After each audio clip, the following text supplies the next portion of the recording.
I pulled into my parents' driveway in suburban Denver, my heart racing with excitement as I grabbed my carefully packed beach bag from the passenger seat. The sunscreen bottle felt warm in my hands, and I could practically taste the pineapple drinks waiting for me in Hawaii. After months of planning and saving every penny from my marketing coordinator salary, this family vacation felt like the perfect reward. I bounded up the familiar concrete steps expecting hugs and last-minute packing chaos. Instead, my mother, Sandra, opened the door with a stone-cold expression that made my stomach drop. "You were never actually on the guest list," she said flatly. "We figured you'd be fine alone." The words hit me like ice water in my veins. I stood there clutching my beach bag, staring at my mother's face for any sign that this was some twisted joke. Behind her, I could see my sister Carla's designer luggage stacked neatly by the staircase, and my brother-in-law, Derek, loading a cooler into their rental car. "What do you mean I'm not on the guest list?" I managed to whisper, my voice cracking despite my efforts to stay composed. "We've been planning this trip for months. I took vacation days. I bought new swimsuits." Sandra stepped back from the doorway, her arms crossed over her floral blouse. "Carla convinced us that the smaller villa would be more economical. 4 bedrooms instead of 5. We decided you wouldn't really fit in with our plans anyway." The casual cruelty in her tone made my knees weak. Through the open door, I could hear Carla's voice drifting from the kitchen, bright and cheerful, as she talked about snorkeling excursions and sunset dinners, the same excursions I had researched and recommended during our family planning calls.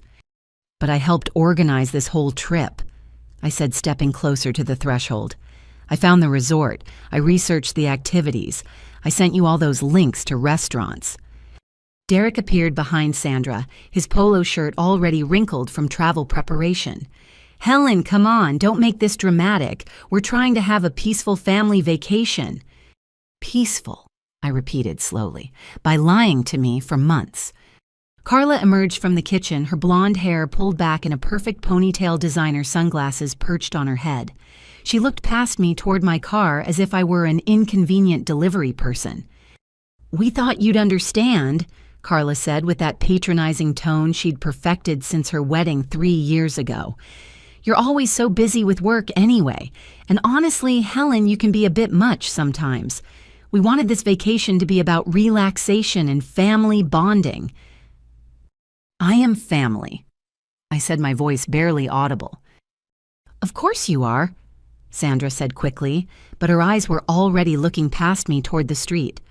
"We just thought you'd be happier staying home. You know how you get around crowds and new places." The realization crashed over me like a wave. This wasn't a last-minute decision.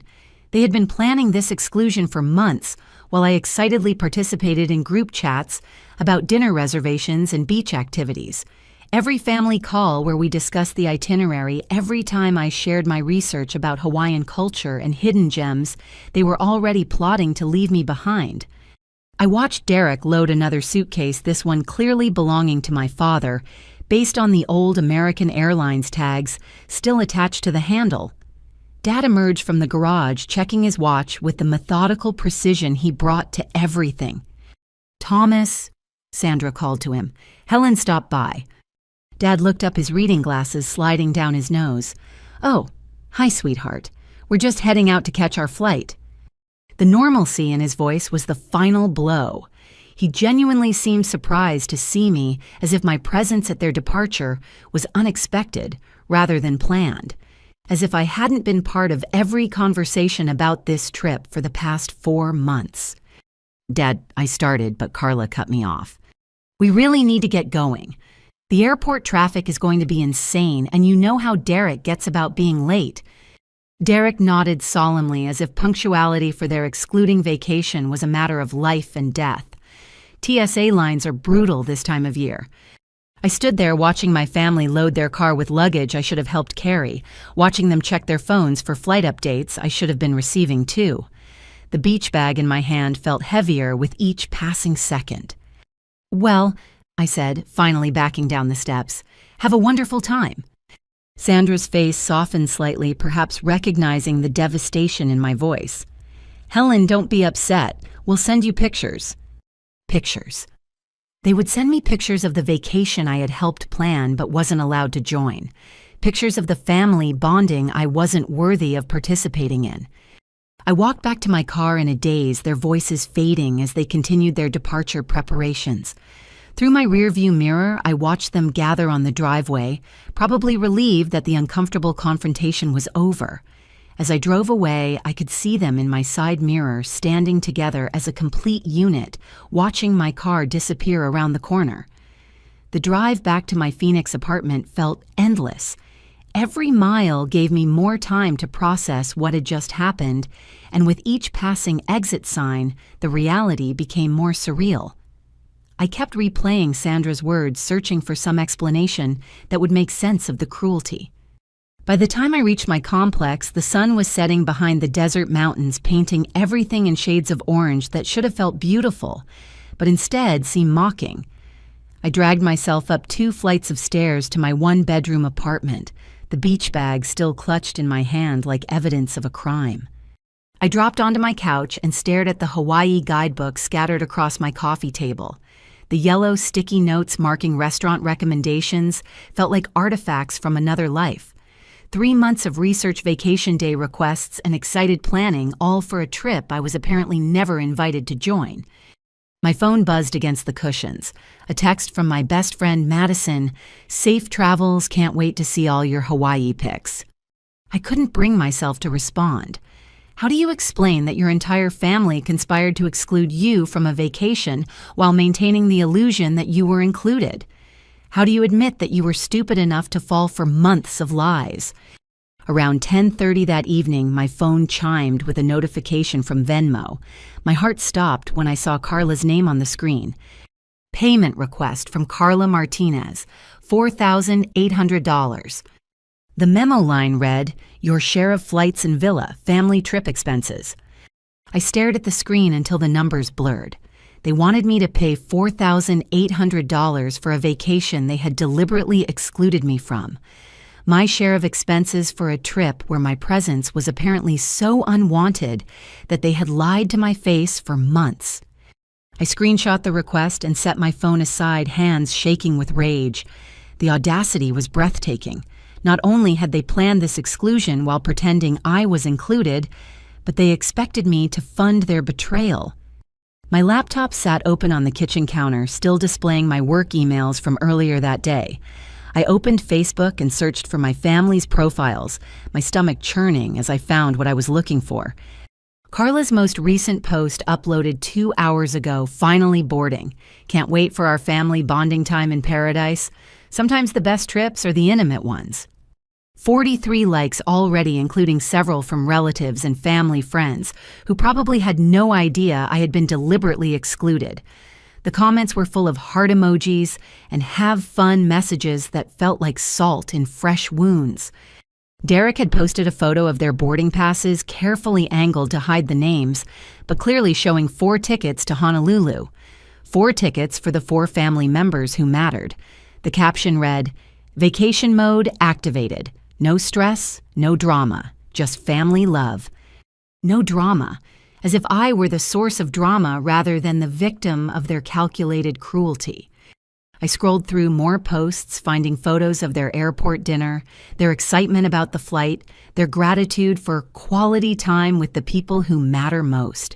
Each post felt like a deliberate slap, a public celebration of my exclusion. My phone buzzed again.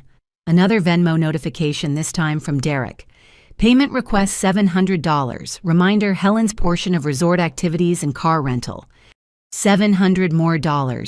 They were itemizing my exclusion, demanding payment for every aspect of the vacation I wasn't allowed to join. The car rental, I wouldn't use; the activities I wouldn't participate in; the memories I wouldn't be allowed to make. I opened my laptop and started typing a response email to Carla, then deleted it. Started a text message, then deleted that too. Every word I wanted to say felt inadequate for the magnitude of their betrayal. Instead, I opened my banking app and stared at my savings account. The money I had been carefully setting aside for Hawaii sat there like a monument to my stupidity. $1,500 that should have been going toward my own flight and accommodations money I had saved by skipping dinners out and buying generic groceries. Around midnight, my phone rang. Carla's name appeared on the screen, probably calling from some airport lounge or hotel lobby. "Helen," she said when I answered, her voice artificially bright. "Did you see my Venmo request?" "I saw it." "Great. So you can just send that payment whenever. I know it seems like a lot, but we had to upgrade to a nicer villa when we found out the original one had some issues." The lie came so easily to her that I almost admired the skill. Issues. Yeah, plumbing problems or something. Anyway, the new place is amazing. You would have loved it. Would have loved it. Past tense, as if my exclusion were some unfortunate accident rather than their deliberate choice. "Carla," I said slowly, "why exactly do you think I should pay for a vacation I'm not on?" Silence stretched between us, broken only by the sound of airport announcements in the background. "Well, you were part of the planning," she said finally, "and family trips are a shared expense. You know how Dad feels about everyone contributing equally. Equal contribution for unequal treatment. The mathematics of their logic made my head spin." "I see," I said. "And when exactly were you planning to tell me I wasn't actually invited?" "Helen, don't be dramatic. We told you today."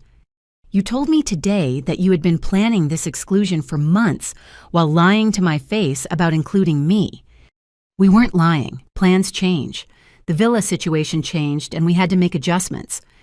The casualness in her voice was more infuriating than outright cruelty would have been. She genuinely seemed to believe that her explanation made sense, that their behavior was reasonable and justified. "I have to go," I said. "Have a wonderful vacation." I hung up before she could respond and stared at my phone for a long moment. The Venmo requests sat there like digital bills for services, not rendered payment demands for inclusion I had been denied. Then I opened Venmo and sent Carla exactly $1 with a memo that would change everything. "You'll have a surprise." The satisfaction of sending that $1 payment felt like the first breath of air after drowning. I sat in my dark apartment, the glow from my phone screen illuminating my face as I stared at the transaction confirmation. $1.00 with a message that carried more weight than they would understand until it was too late. Within minutes, my phone started buzzing with calls and messages. First Carla, then Derek, then my parents, as the news of my insult spread through their vacation group chat. Carla's text arrived first. "Are you kidding me right now? $1, this is so typical of your petty behavior." Then Derek, "Helen, we're trying to enjoy our family time. Please don't create drama from across the country." Dad's message was more measured. "Sweetheart, I think there's been a misunderstanding. Can we talk when we get back?" But it was Mom's text that revealed the true scope of their manipulation. "Your father and I are very disappointed in your selfishness. We raised you better than this. Your cousin Jessica called asking why you weren't coming, and we had to explain that you chose to stay home rather than contribute to family expenses." Chose to stay home. They had told our extended family that I had opted out of the vacation, making me look like the selfish family member who couldn't be bothered to join their bonding experience. The lie was so complete, so carefully constructed, that even our relatives believed I was the problem. I screenshot every message and started a folder on my phone labeled Family Lies. If they wanted to play games with the truth, I would document every move they made. Around 2 a.m, Carla called again. I let it go to voicemail, then played back her message. "Helen, I don't know what your problem is, but you're ruining our vacation before it even starts.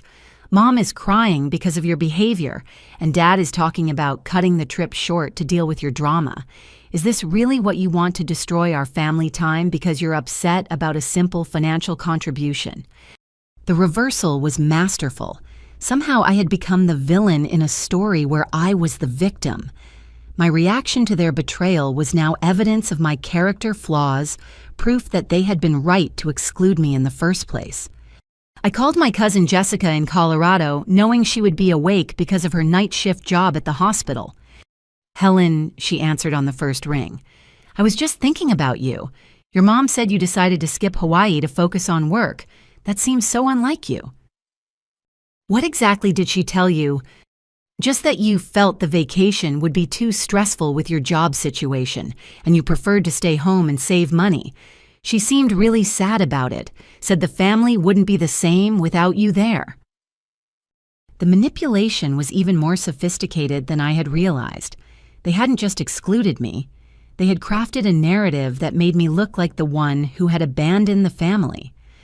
My mother's sadness about my absence was probably genuine, since she had convinced herself that the lie was true.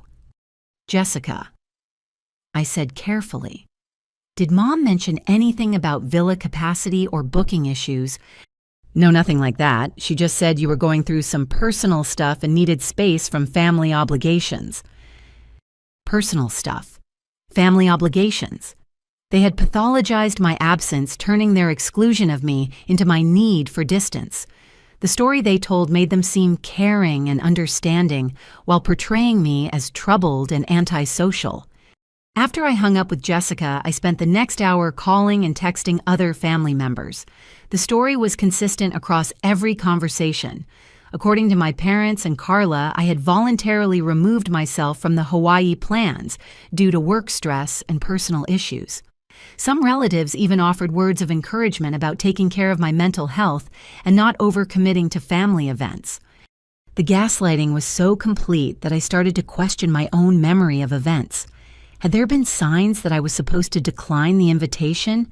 Had I misunderstood something fundamental about the planning process?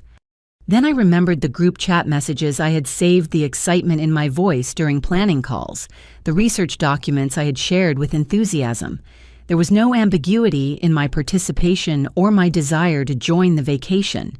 They had deliberately deceived me and then lied to our extended family about the deception. By sunrise, my phone had accumulated 17 missed calls and 42 text messages from various family members. Some were confused relatives asking for clarification about my absence. Others were angry messages from my immediate family, demanding that I stop creating problems and pay your fair share like an adult. The financial pressure was escalating too. Derek had sent 2 additional payment requests, $300 for Helen's share of airport parking and transportation, and $200 for vacation insurance coverage for 4 people. They were nickel and diming me for every expense associated with a trip I wasn't on, as if my exclusion entitled them to free money rather than freeing me from financial obligation. I looked at my reflection in the bathroom mirror that morning and saw someone I barely recognized.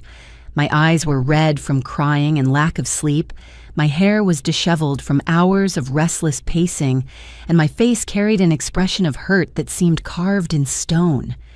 But underneath the pain, something else was building, a cold anger that felt different from anything I had experienced before. This wasn't the hot rage of a moment. It was the steady burn of someone who had finally seen the truth about people she loved. I made coffee with hands that had stopped shaking and opened my laptop to begin researching something I never thought I would need: family law attorneys who specialized in financial fraud and emotional abuse cases. The search results were more extensive than I had expected, suggesting that my situation was far from unique. Support groups, legal resources, and counseling services for adults dealing with family financial manipulation filled my screen.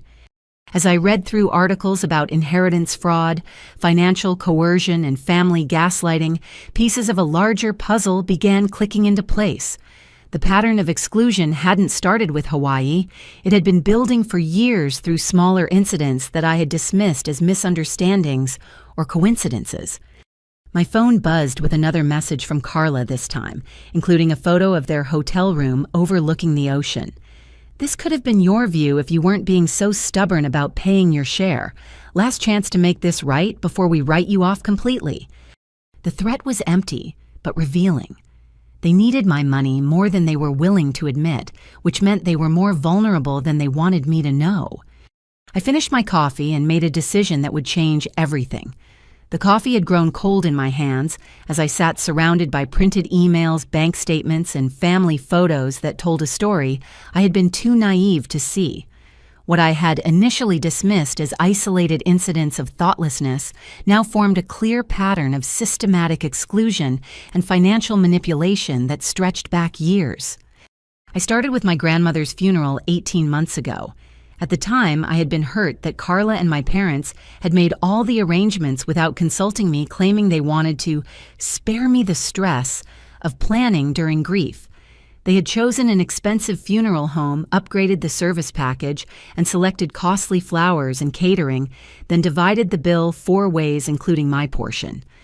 When I questioned some of the expenses, Carla had accused me of being selfish during our time of mourning and suggested that I didn't value grandmother's memory enough to give her a proper send-off.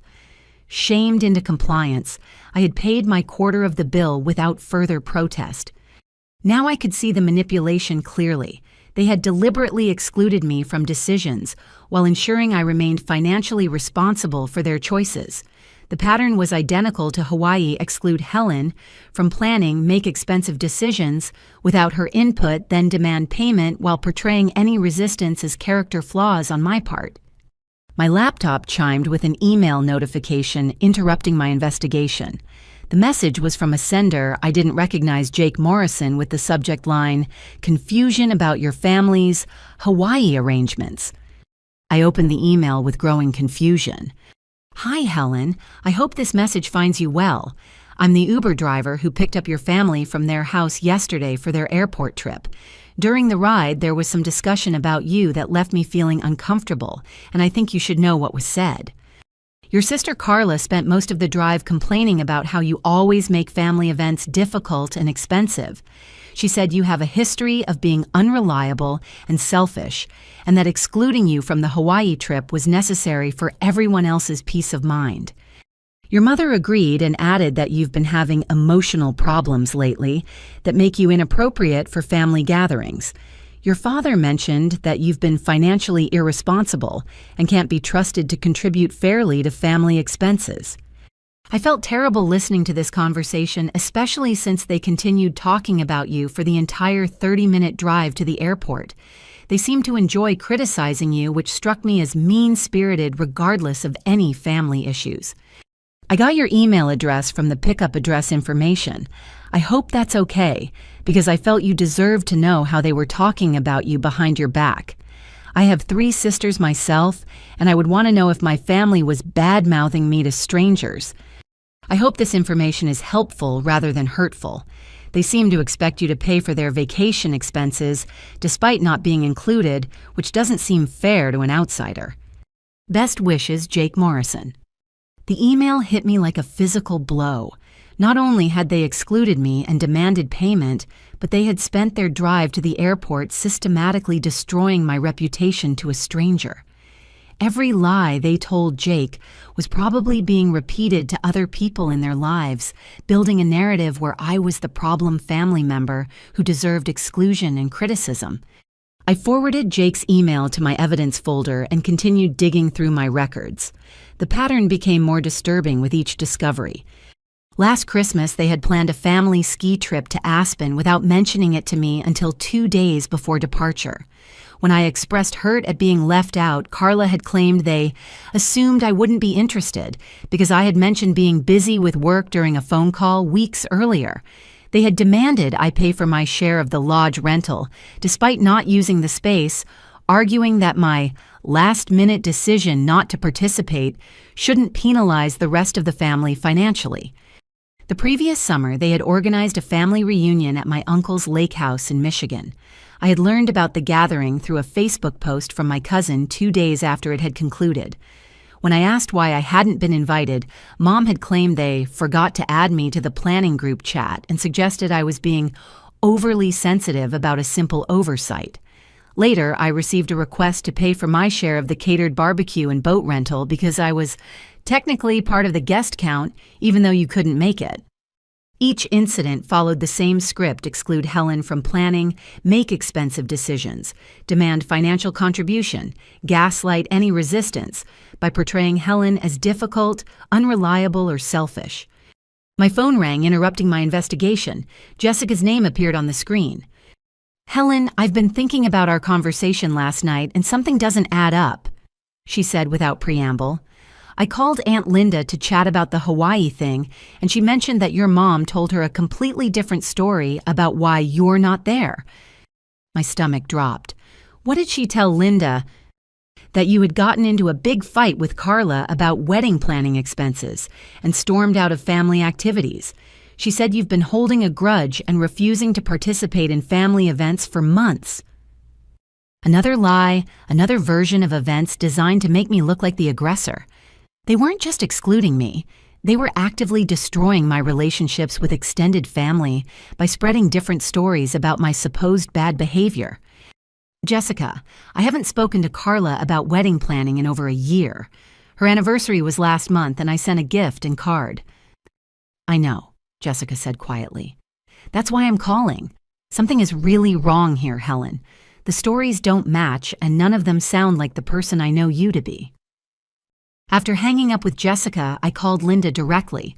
Her version of events was even more damaging than Jessica had indicated. "Helen, sweetheart, your mother is very worried about you," Linda said in the tone people use for discussing mental illness. "She said you've been having some kind of breakdown and lashing out at family members. She mentioned that you've been making unreasonable financial demands and threatening legal action over imaginary grievances." Threatening legal action. They were already building a defense against the possibility that I might fight back, portraying any potential legal response as evidence of my instability, rather than a reasonable reaction to their abuse. "Linda, has anyone in the family actually spoken to me in the past 6 months?" Silence stretched across the line. "Well, no, but your mother said you weren't taking calls or responding to messages." "I've answered every call and responded to every message from family members. The only people I haven't been hearing from are the ones who are apparently spreading these stories about me."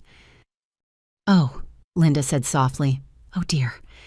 I spent the next several hours making similar calls to aunts, uncles, and cousins. The web of lies was extensive and carefully crafted. Different relatives had been told different stories, but all the narratives painted me as unstable, selfish, or aggressive. Some had been told I was having financial difficulties and asking family for loans. Others heard that I was jealous of Carla's marriage and causing problems at family gatherings. The most sophisticated lie had been told to my Uncle Robert, who worked in mental health counseling. Mom had apparently called him seeking professional advice about how to handle a family member who was having paranoid episodes and making accusations about being excluded from family activities. Robert had offered to speak with me professionally, which Mom had declined, saying I wasn't ready to accept help. The manipulation was so thorough that my own family believed I was mentally ill rather than the victim of systematic abuse. They had created an entire alternative reality where my valid concerns were symptoms of psychological problems, and my hurt feelings were evidence of character defects. As evening approached, I sat surrounded by evidence of a conspiracy I never could have imagined. Phone records showing no missed calls from family members who claimed I wasn't responding. Email threads revealing my enthusiastic participation in Hawaii planning up until the day of departure. Bank statements documenting payment demands for events I had been excluded from. My phone buzzed with another message from Hawaii. This time, it was Dad. "Helen, your behavior is affecting your mother's health. She's not eating and can barely enjoy the vacation because she's worried about you. Please consider how your actions impact other people." The final manipulation making me responsible for Mom's emotional state during the vacation I wasn't allowed to join. Even their enjoyment of their betrayal was somehow my fault. I took a screenshot of Dad's message and added it to my evidence collection. Then I made a decision that would change everything. I opened my laptop and began researching private investigators who specialized in family financial fraud. If my family wanted to play games with the truth, I would make sure I had all the facts before making my next move. The private investigator I contacted specialized in inheritance disputes and family financial crimes. During our phone consultation, she assured me that documentation of systematic exclusion, combined with financial demands, could constitute grounds for both civil and criminal action. Families who engage in this kind of behavior rarely limit it to one victim or one type of fraud, she explained. If they're comfortable lying to extended family about you, they're probably comfortable lying about other things too. Financial manipulation often involves multiple layers of deception. She was right to be thorough. What I discovered over the next several hours would reveal that Hawaii was just the tip of an iceberg that had been growing beneath my family's surface for years. The surprise I had promised them was going to be bigger than anything I had originally planned. The private investigator's name was Sarah Chen, and her office in downtown Phoenix looked more like a therapist's waiting room than what I had expected from someone who specialized in family financial crimes. Soft lighting, comfortable chairs, and strategically placed tissue boxes suggested she dealt with a lot of emotional devastation in her line of work. Family financial abuse is more common than people realize, Sarah explained as she reviewed the documentation I had brought. The emotional component often overshadows the financial crimes, making victims reluctant to pursue legal action. She spread my evidence across her desk like pieces of a puzzle, screenshots of payment, demands, email threads showing my exclusion from planning witness testimony from Jake the Uber driver, and documentation of the lies told to extended family members. What I'm seeing here suggests a pattern of systematic exclusion combined with financial exploitation. She continued making notes in a leather portfolio. But there's usually more to these cases than what appears on the surface. What do you mean? Families who are comfortable with this level of manipulation rarely limit themselves to vacation expenses. They often have their hands in larger financial pots that belong to other family members. My stomach clenched as I thought about grandmother's estate. Where would you suggest we start looking? Public records, estate documents, property transfers, business filings. If your family has been manipulating shared finances, there will be a paper trail. Sarah's assistant brought us coffee while she explained the investigation process. Within 72 hours, she would have a preliminary report on any financial irregularities involving my immediate family members. The cost was steep, but I had the Hawaii money sitting in my account with nowhere else to spend it. One more thing, Sarah said as I prepared to leave. Don't change your behavior patterns yet. If they suspect you're investigating, they might take steps to hide evidence or destroy documents. I drove home feeling like a character in someone else's story. 3 days ago, my biggest concern had been remembering to pack enough sunscreen. Now I was hiring investigators to uncover financial crimes committed by my own family. My phone buzzed constantly with updates from Hawaii. Carla had apparently decided to wage a social media campaign designed to make me look petty and unreasonable. Her latest Instagram story showed the family enjoying a sunset dinner with the caption, "When someone's negativity tries to ruin your joy, but you choose gratitude instead." The passive-aggressive messaging was so transparent, it would have been funny if it weren't so cruel.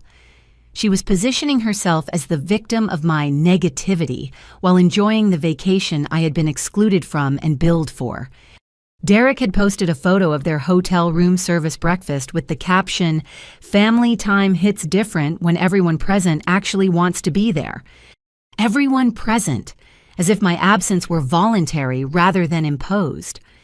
But it was Mom's Facebook post that revealed the true depth of their manipulation, praying for family members who are struggling with anger and resentment. Sometimes the greatest gift we can give someone is space to work through their personal issues. Missing my daughter Helen, but respecting her need for distance during this difficult time in her life. The post had generated dozens of sympathetic comments from family, friends, and relatives. People were offering prayers for my healing and praising Mom's wisdom and patience in dealing with my apparent psychological breakdown. I screenshot the post and forwarded it to Sarah along with a text message, "The gaslighting campaign has gone public." Her response came back immediately, "This is helpful evidence. Save everything they post." Around midnight, my phone rang with a number I didn't recognize. When I answered, a woman's voice asked, "Is this Helen Parker?" "Yes, who's calling?" "My name is Diana Wells. I'm a paralegal with Morrison and Associates. We handle estate planning and inheritance disputes. I'm calling because your name has come up in some research we've been conducting." My blood turned to ice. Research about what? Your grandmother's estate. There appear to be some discrepancies in the distribution documentation, and we wanted to verify some information with you. What kind of discrepancies? According to the original will, you were designated to receive a specific bequest of $15,000, plus a 1/3 interest in a rental property in Scottsdale. However, the final distribution documents show that you declined both inheritances in favor of having the assets transferred to your sister Carla. The room started spinning around me. I never declined anything. I was never even told about a property. That's what we were afraid of, Diana said quietly. Can you come in tomorrow morning? We need to discuss some documents that appear to have your signature but may not be legitimate. After Diana hung up, I sat in my dark apartment staring at the wall until sunrise. $15,000 in property ownership. Assets that should have been mine apparently signed away without my knowledge or consent. When Sarah called the next morning, her voice carried a tension that made my stomach clench. Helen, we need to meet immediately. What I've found is bigger than vacation expenses. Her office felt different when I returned, more like a war room than a therapy space. Documents covered every available surface, and Sarah's assistant was manning 2 laptops simultaneously. Your family has been very busy, Sarah said without preamble. The rental property your grandmother left you is currently generating about $1,800 per month in rental income. That's $21,600 per year that has been going to your sister instead of being split 3 ways among the grandchildren. She handed me a folder thick with photocopied documents. The property deed shows your name was removed and replaced with Carla's name approximately 18 months ago, right around the time of your grandmother's funeral, when I was too grief-stricken to pay attention to paperwork. Exactly. They used your emotional state to manipulate you into signing documents you probably didn't fully understand. The next document she showed me made my hands shake. It was a notarized form bearing my signature stating that I voluntarily relinquished all claims to grandmother's rental property and additional cash bequest in favor of consolidating the estate assets with my sister. I never signed this, I whispered, staring at handwriting that looked like mine but felt foreign. The notary stamp is from Derek's insurance office, Sarah's assistant added. He notarized the document himself, which creates some interesting legal questions about conflict of interest and potential fraud. Derek notarized a document that transferred my inheritance to his wife. It gets worse, Sarah continued. The property has been used as collateral for 2 separate loans totaling $47,000. If those loans default, the property could be seized, which would eliminate any remaining asset value. My inheritance hadn't just been stolen, it had been leveraged for additional debt that put the original asset at risk. What about the cash bequest? That money was used as the down payment for Carla and Derek's house. According to the mortgage documents, they purchased their home with a down payment of exactly $15,000, which matches the amount of your inheritance. I was staring at evidence that my family had systematically robbed me of my grandmother's gifts and used that money to finance their own lifestyle improvements. The rental property that should have been providing me with passive income was instead paying for their mortgage, and the cash that could have changed my financial situation had become equity in their home. Can we prove the signatures were forged? We're working on that. I've contacted a handwriting expert who specializes in inheritance fraud cases. But even if the signatures are legitimate, the circumstances surrounding the signing suggest coercion and misrepresentation. Sarah pulled out another document that made my vision blur with rage. It was an email thread between Carla and a real estate attorney dated just 2 weeks after grandmother's funeral. Carla wrote to the attorney asking about the quickest way to consolidate Helen's inheritance interests before she has time to think about it too much. The attorney responded with step-by-step instructions for getting you to sign away your rights while you were still emotionally vulnerable. She planned this before I even finished grieving. It appears that way. The attorney's email specifically mentions taking advantage of your emotional state and tendency to defer to family authority to accomplish the transfer. The cold calculation behind their theft was more devastating than the financial loss itself. They had weaponized my grief and my trust in family to rob me of assets that could have changed my life. "There's one more thing," Sarah said, hesitating before handing me the final document. "The Hawaii vacation was paid for entirely with rental income from your property. The villa, the flights, the activities, everything. They used money that should have been partly yours to fund a vacation you weren't allowed to join." The perfection of their cruelty was breathtaking. They had stolen my inheritance, used it to pay for a family vacation, excluded me from that vacation, then demanded that I pay additional money to cover expenses they had already funded with my stolen assets. What are our options?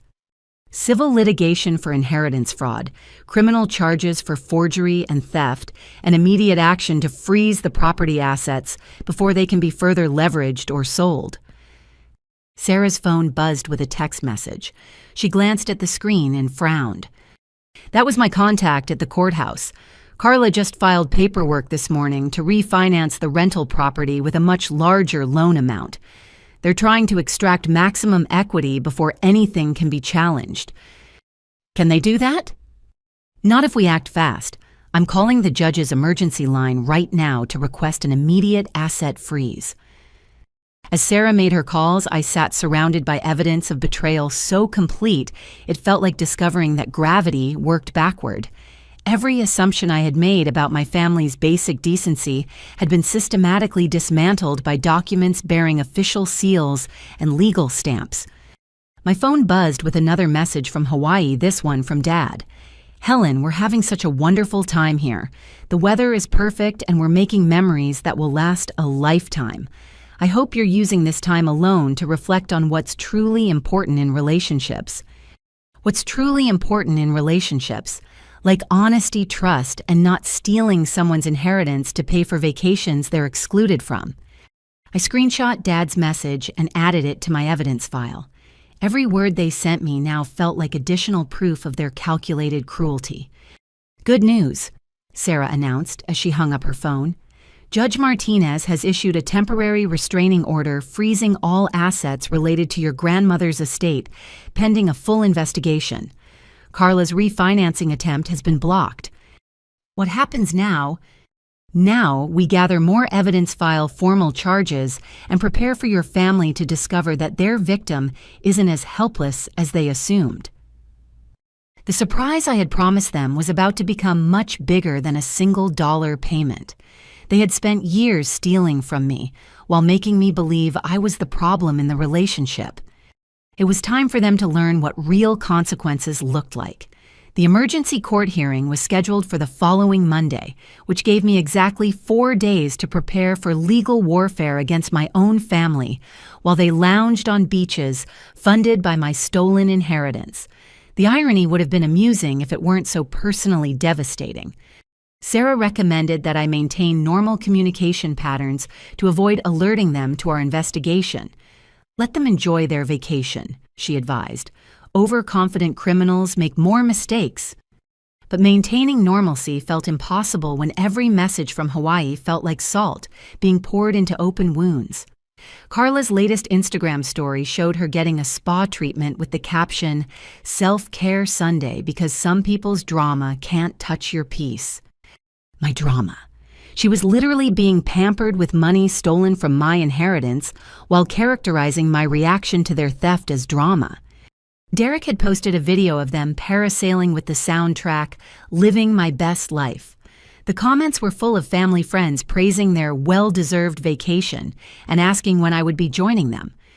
Cousin Jessica had apparently seen the posts and commented, "Where's Helen? I thought this was supposed to be a family trip." Carla's response was swift and calculated. Helen chose to focus on her career instead. We're respecting her decision to prioritize work over family time. Another lie crafted to make me look like the workaholic who valued money over relationships. The narrative was so consistent across their posts that they had clearly coordinated their messaging strategy. Mom's Facebook updates were particularly sophisticated in their manipulation. Her latest post included a photo of the family at dinner with the caption, "Grateful for children who understand that family love means supporting each other's choices, even when those choices involve sacrifice and distance." Supporting each other's choices, as if my exclusion were a choice I had made rather than a betrayal they had orchestrated. The comments on Mom's post revealed how successfully they had manipulated our extended family's perception of the situation. Aunt Linda wrote, "Sandra, you're such a wise mother to give Helen space to work through her issues."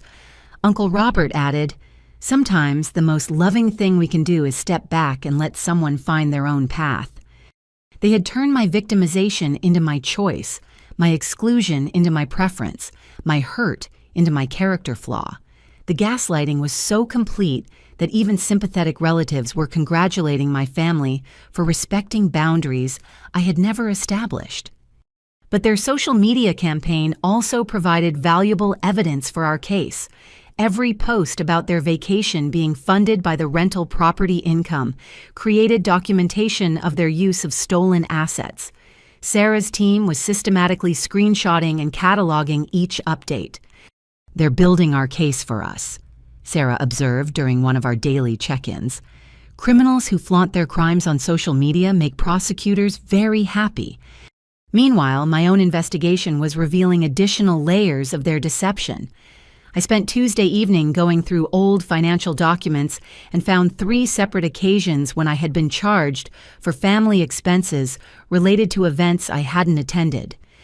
Last year's Mother's Day brunch at an expensive restaurant where they had ordered champagne and upgraded to the premium menu, then split the bill 5 ways, including my portion despite my being out of town for work. When I questioned the charge, Carla had insisted that family celebrations are everyone's responsibility regardless of attendance. The previous Christmas, they had hired a professional photographer for family portraits at my parents' house. I had been working that day and couldn't attend the session, but they had charged me $200 for Helen's share of photography costs. When I asked why I owed money for photos I wasn't in, Derek had explained that the photographer's fee was based on family size and you're part of the family even when you can't participate. Most revealing was a charge from 2 years ago for Dad's 60th birthday party.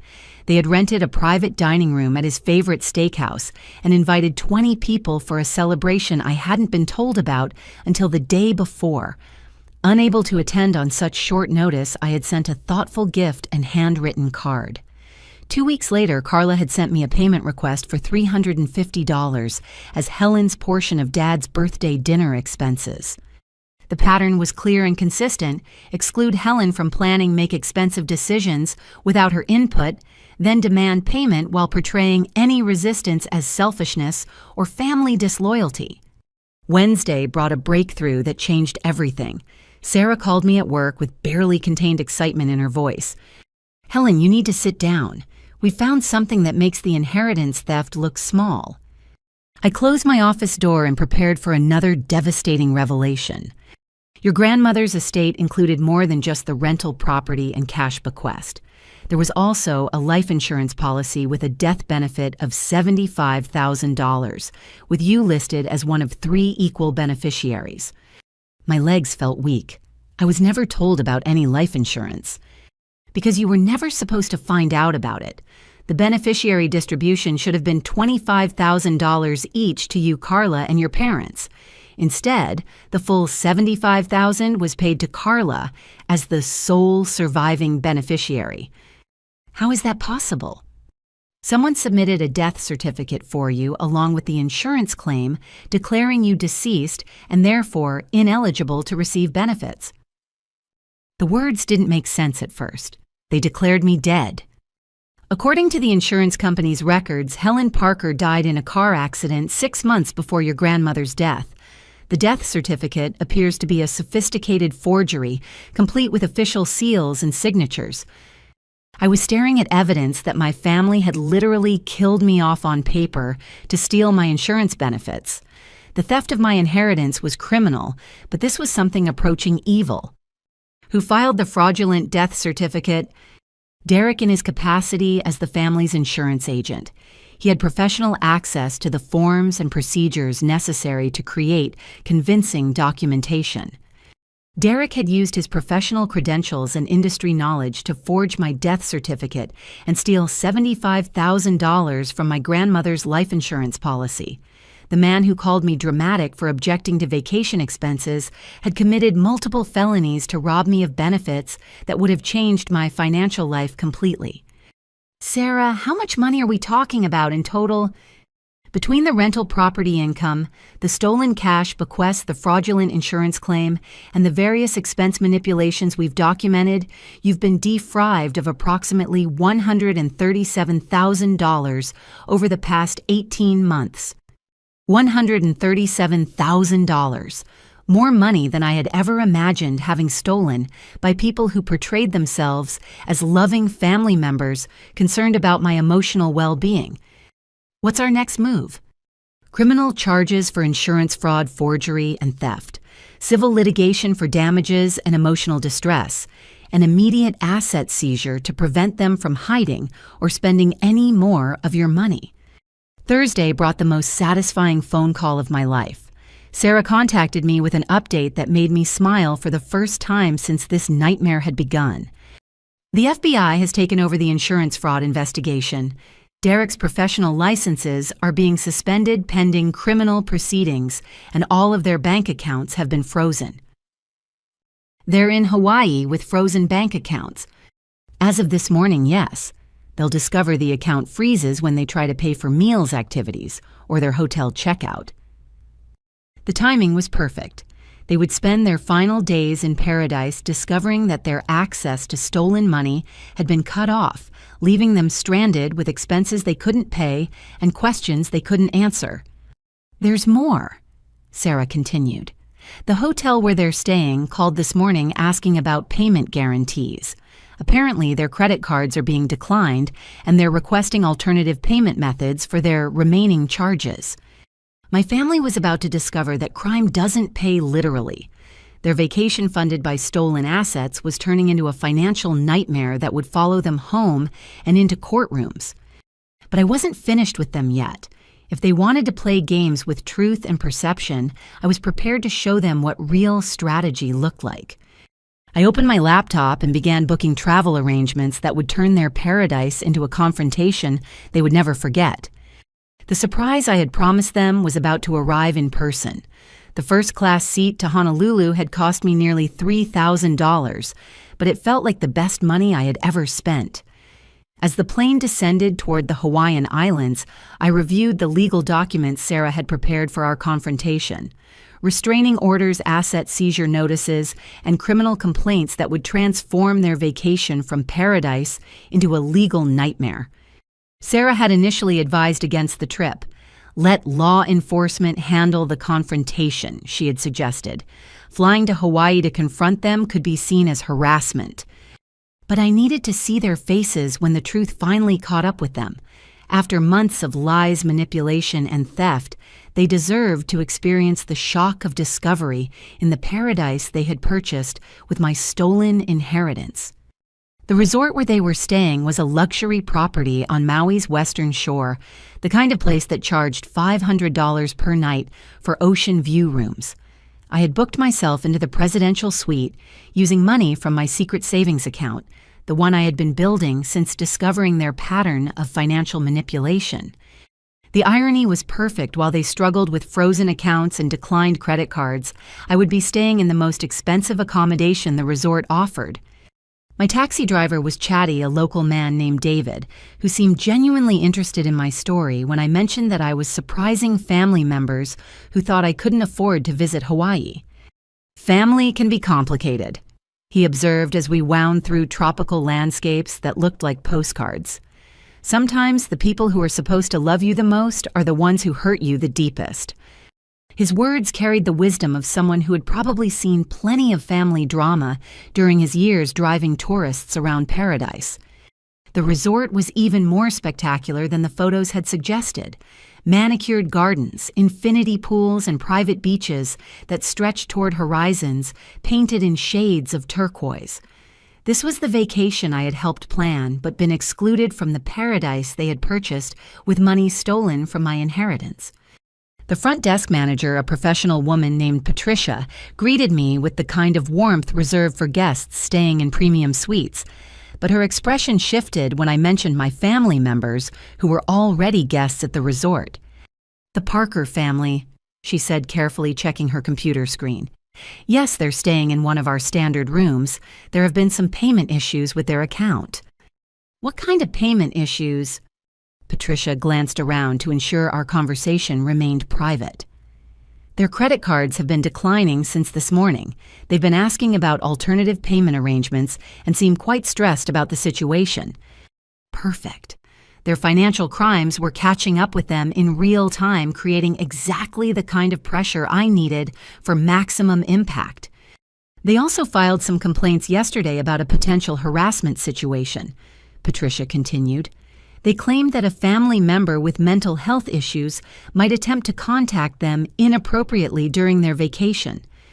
The lies had followed them to Hawaii. Even here in paradise, they were preemptively portraying me as unstable and threatening to justify whatever reaction they might have to my presence." "I see," I said calmly. "Did they provide any specific information about this allegedly unstable family member?" "They describe someone who has been making unreasonable financial demands and exhibiting erratic behavior. They requested that hotel security be alerted if anyone matching the description attempted to contact them." Patricia's professional demeanor couldn't quite hide her discomfort with the situation. Apparently, my family's paranoid lies had created awkwardness with the resort staff. "That's interesting," I said, handing her my identification and reservation confirmation. "I'm Helen Parker, the allegedly unstable family member they've been warning you about. As you can see, I'm a legitimate guest who has paid for the presidential suite, and I have no criminal record or history of harassment." Patricia's eyes widened as she processed this information. "Oh my goodness, I'm so sorry. We had no way of knowing that their complaints were not accurate." "No apology necessary.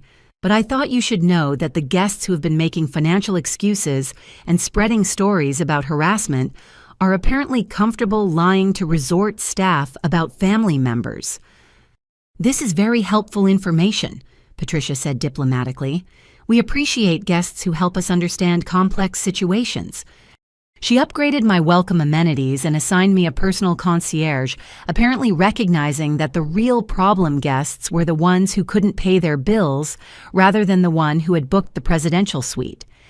I spent the first hour in my suite reviewing the legal documents one final time and preparing for the confrontation that would change everything. The view from my balcony encompassed the entire resort, including the pool area where I could see 4 familiar figures lounging in chairs that would soon become very uncomfortable. Sarah called as I was getting ready to make my appearance. "Helen, the FBI wants to coordinate the timing of your confrontation with their evidence collection. Can you wait until tomorrow morning to approach them?" "How long do I need to wait?" "Just until they attempt to check out. Federal agents will be there to arrest Derek when he tries to dispute the credit card declines with resort management." The timing was perfect. They would spend their final night in paradise knowing that their financial crimes had been discovered, then face arrest in front of other resort guests and staff members. "What about Carla and my parents?" "They'll be arrested as accessories after Derek's initial charges are filed. The evidence of their participation in the inheritance fraud is overwhelming." I spent the evening preparing for the confrontation, ordering room service from the resort's premium restaurant and watching the sunset from my private balcony. Somewhere below me, my family was probably struggling to pay for dinner while making excuses about credit card problems. The irony was exquisite. I was dining on lobster and champagne in the presidential suite while they scraped together cash to cover basic expenses at the resort they had purchased with my stolen money. Around 9 o'clock, I received a text message from Carla. "Helen, we don't know what kind of legal nonsense you've been playing with, but our accounts are frozen and we're stuck in Hawaii until we can resolve this ridiculous situation. Your vindictive behavior is ruining our family vacation." Vindictive behavior. She was characterizing the recovery of my stolen assets as vindictiveness rather than justice. I sent back a simple response. I'm sure everything will work out exactly as it should. Her reply came immediately. What is that supposed to mean? Instead of answering, I turned off my phone and prepared for the performance of a lifetime. Tomorrow morning, they would discover that their victim had become their prosecutor and their paradise had become their courtroom. The surprise I had promised them was about to exceed their worst nightmares. The resort pool area was exactly as beautiful as I had imagined during months of planning this vacation, with crystal blue water, reflecting palm trees and tropical flowers that seemed too perfect to be real. The morning sun painted everything in golden light that should have felt peaceful, but instead felt like stage lighting for the drama about to unfold. I had chosen my outfit carefully, a flowing white sundress that photographed well in designer sunglasses that would hide my emotions during the confrontation. If this moment was going to be documented, I wanted to look composed and confident rather than vengeful or unhinged. My family's location was easy to identify. They were huddled around a table near the shallow end, their voices carrying across the water as they engaged in what appeared to be an intense financial discussion. Even from a distance, their body language suggested stress and frustration that contrasted sharply with the relaxed atmosphere of other guests. I ordered a tropical drink from the poolside bar and asked the bartender to add extra garnish. Make it look Instagram-worthy, I requested. I want to celebrate something special. As I approached their table, drink in hand and smile on my face, I could hear fragments of their conversation that confirmed everything Sarah had predicted. The bank says it's a federal investigation, Derek was saying in a voice tight with panic. They won't give me any details, but all our accounts are frozen pending some kind of review. This has to be connected to Helen's legal threats, Carla replied. She's probably filed some frivolous lawsuit trying to get attention and money. Dad was studying a hotel bill with the focused intensity of someone trying to solve an impossible math problem. We need to find a way to pay for checkout tomorrow. The hotel is demanding a different credit card or cash payment. Maybe we can call Uncle Robert for a loan, Mom suggested. He has money set aside for emergencies. Uncle Robert, who thought I was having paranoid episodes about being excluded from family activities. The irony was perfect. I took a deep breath and walked directly to their table, my sandals clicking against the pool deck with each confident step. Good morning, family, I said brightly, setting my drink down on their table with a gentle clink that made all four of them look up simultaneously. Derek's reaction was immediate and dramatic. He had been mid-sip of what appeared to be coffee, and the shock of seeing me caused him to inhale rather than swallow. The choking sound that resulted was loud enough to attract attention from nearby guests, followed by violent coughing that turned his face red. Carla's response was even more spectacular. She let out a scream that started low and built to a volume that could probably be heard 3 floors up in the hotel rooms. Other guests turned to stare, some reaching for their phones to record what appeared to be a medical emergency. "What are you doing here?" she shrieked, her voice cracking on the higher notes. "How did you find us? Are you stalking us?" Mom immediately started making hushing gestures, apparently aware that Carla's volume was creating a scene that would be difficult to explain to other guests. "Helen, sweetheart, what a surprise to see you here." "Is it?" I asked, maintaining my bright tone while settling into an empty chair at their table. Because I distinctly remember being told this was a family vacation. I'm family, so here I am. Dad was staring at me with the expression of someone trying to solve a puzzle with missing pieces. "How did you afford to come to Hawaii? I thought you were having financial difficulties." "Financial difficulties," I repeated thoughtfully. "That's interesting, Dad. What gave you the impression I was struggling with money?" The silence that followed was broken by the sound of resort security approaching our table. 2 uniformed officers had apparently been summoned by the commotion of Carla's screaming. "Is everything all right here?" The older officer asked, his attention focused on Carla, who was still breathing heavily from her dramatic reaction. "These guests have been making complaints about harassment," the younger officer added, consulting a small notebook. "Ma'am, are you the family member they've been concerned about?" I handed him my room key and identification. I'm Helen Parker, staying in the presidential suite. These are my family members who appear to be surprised by my presence at a resort where I'm a legitimate paying guest. The officers exchanged glances as they processed this information. Clearly, my family's previous complaints about a potentially dangerous relative didn't align with the composed woman in designer clothing who was staying in the resort's most expensive accommodation. Actually, the older officer said, consulting his own notes, "We've been asked to monitor this family for payment disputes with the hotel.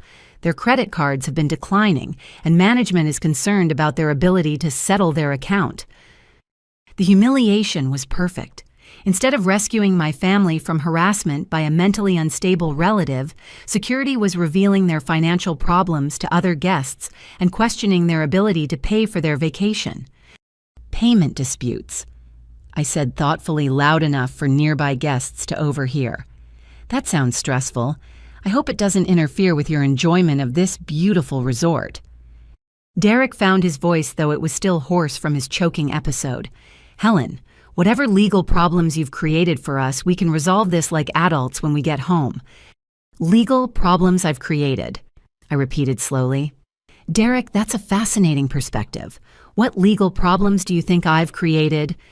Carla was frantically texting someone, probably trying to contact a lawyer or bank representative who could explain their frozen accounts. "You've obviously filed some kind of fraudulent complaint to freeze our assets. This is financial harassment." "Financial harassment?" I mused, taking a sip of my tropical drink. "Help me understand that term, Carla. Is that when someone demands payment for vacations they're excluded from, or when someone steals inheritance money to fund family trips?" The color drained from Dad's face. "Helen, what are you talking about?"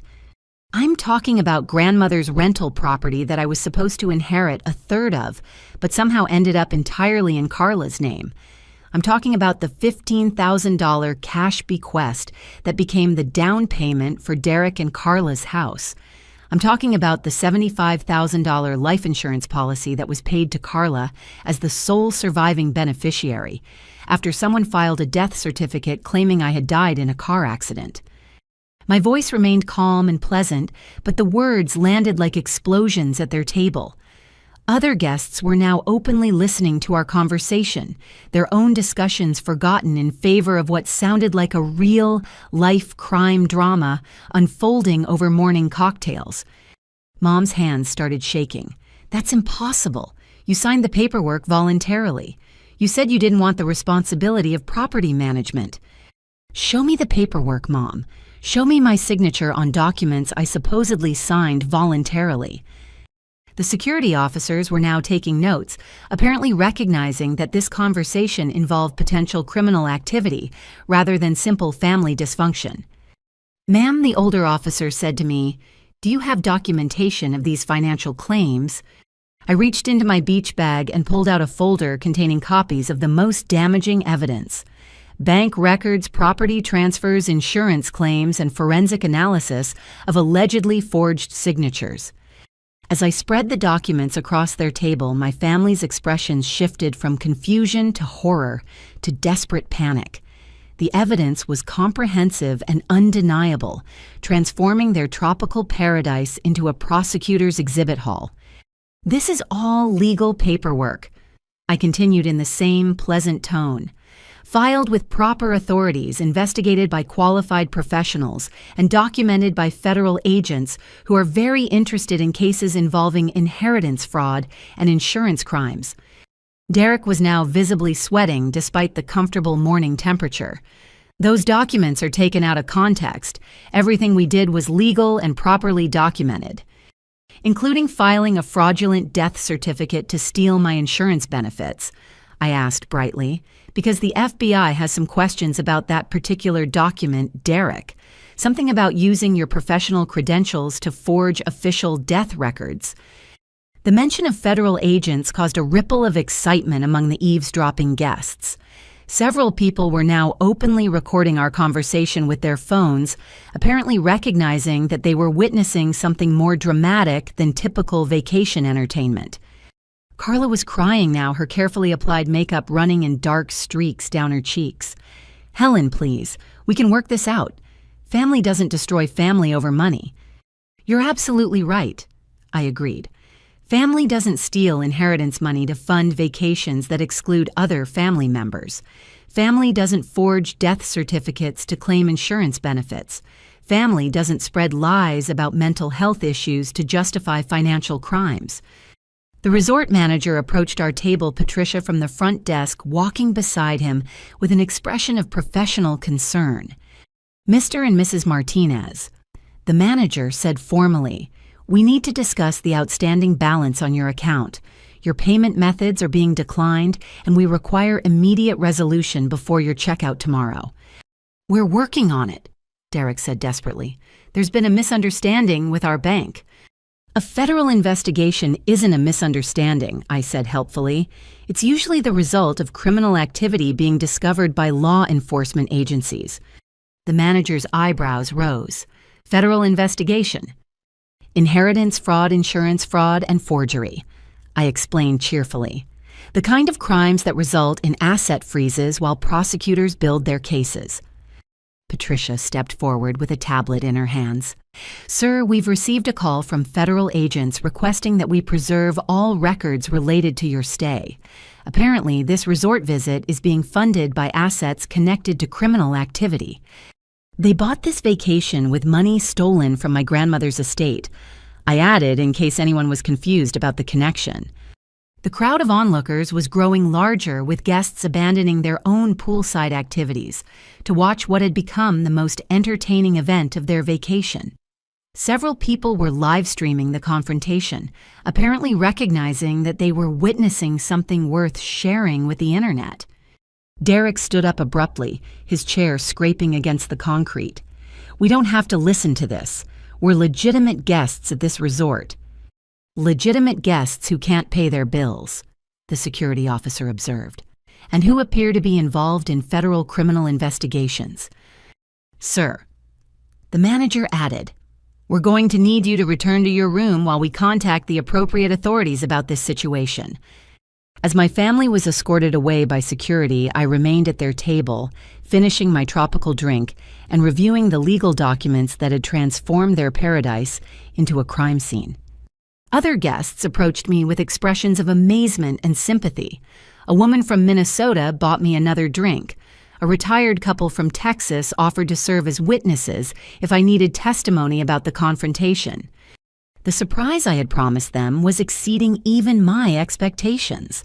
By tomorrow morning, their arrest would be the talk of the resort, and their criminal behavior would be documented by dozens of witnesses who had captured everything on video. Justice served poolside with a tropical garnish tasted better than I had ever imagined. The resort business center had become my temporary war room, complete with high-speed internet, a printer, and enough privacy to coordinate the final phase of my family's downfall. Sarah was on speakerphone, walking me through the legal documentation that would transform their Hawaiian nightmare into a federal case. The FBI agents will arrive at the resort this afternoon, she explained. They want to coordinate Derek's arrest with the local authorities to ensure everything is properly documented. What about the others? Carla will be arrested as an accessory to the insurance fraud. Your parents are being charged as co-conspirators in the inheritance theft. All 4 of them will be extradited back to Arizona to face the charges there. I was taking notes on resort stationery, the tropical letterhead providing surreal contrast to the criminal charges being outlined. How solid is our case? Overwhelming. The handwriting analysis confirmed that your signatures were forged on the inheritance documents. The insurance company has provided full cooperation since discovering the fraudulent death certificate, and Derek's professional licenses give us clear evidence of his ability to create convincing forgeries. Through the business center windows, I could see hotel security maintaining a discreet presence near the pool area, where other guests were still discussing the morning's confrontation. Several people had approached me throughout the day, sharing their own stories of family financial abuse and expressing support for my decision to pursue justice. There's something else, Sarah continued. The local FBI office has been investigating Derek's insurance practice for months. Apparently, you're not the only client who has experienced suspicious claim handling and document irregularities. He's done this to other people. Multiple clients have reported similar issues with inheritance claims, beneficiary distributions, and policy documentation. Your case is the one that finally gave them enough evidence to move forward with charges. The scope of Derek's crimes was expanding beyond my family's theft into a pattern of professional misconduct that had victimized numerous clients. My decision to fight back was apparently exposing a much larger criminal enterprise. Patricia knocked on the business center door, her expression mixing professional courtesy with genuine concern. "Ms. Parker, there are federal agents here to speak with you. They're in the executive conference room whenever you're ready." The FBI agents were exactly what I had expected from television shows, serious, well-dressed, and carrying briefcases that probably contained enough evidence to send my family to prison.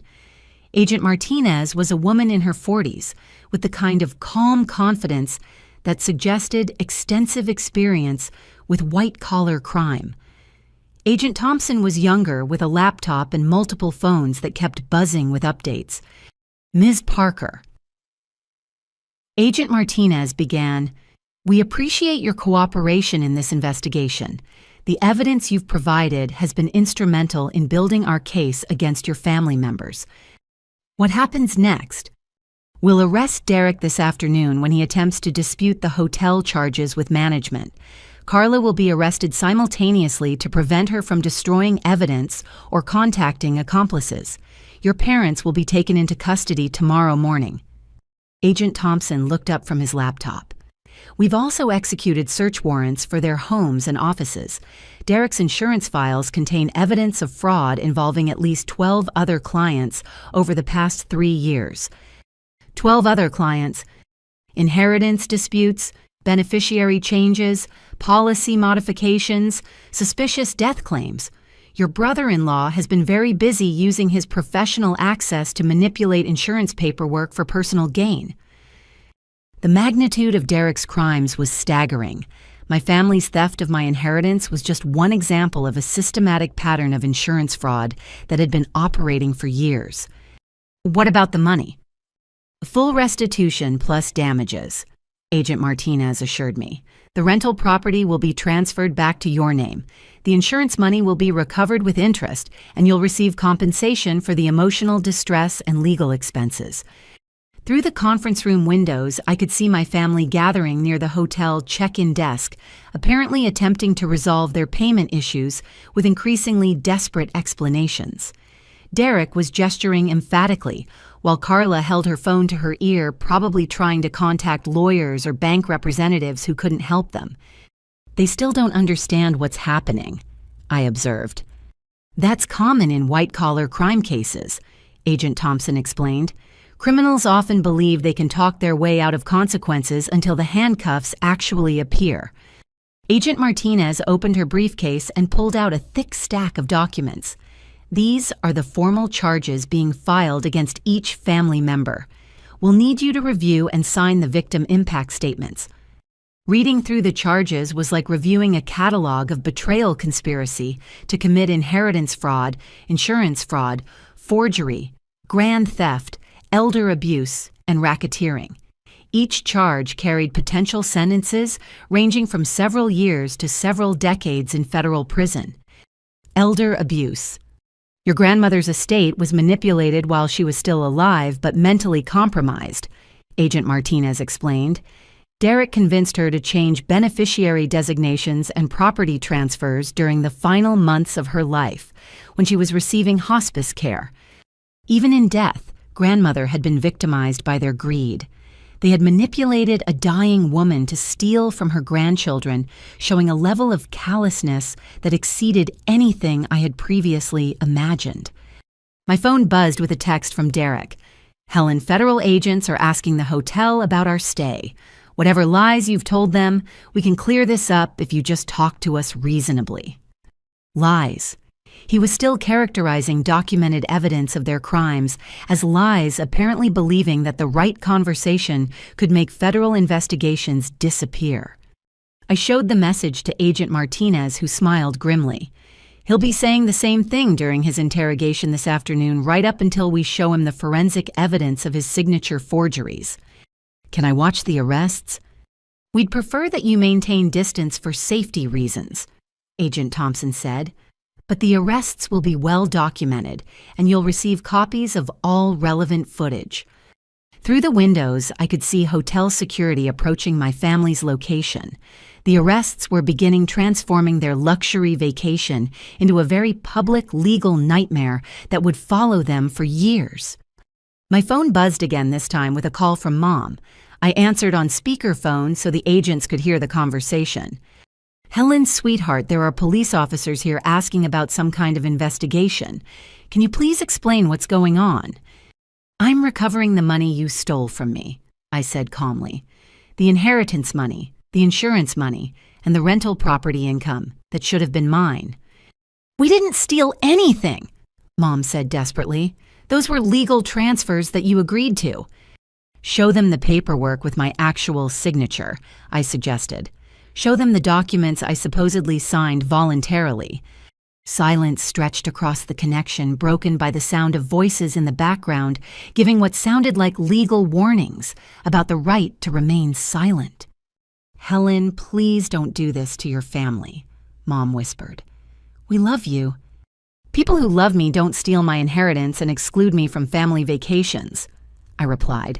"People who love me don't spread lies about my mental health to justify financial crimes."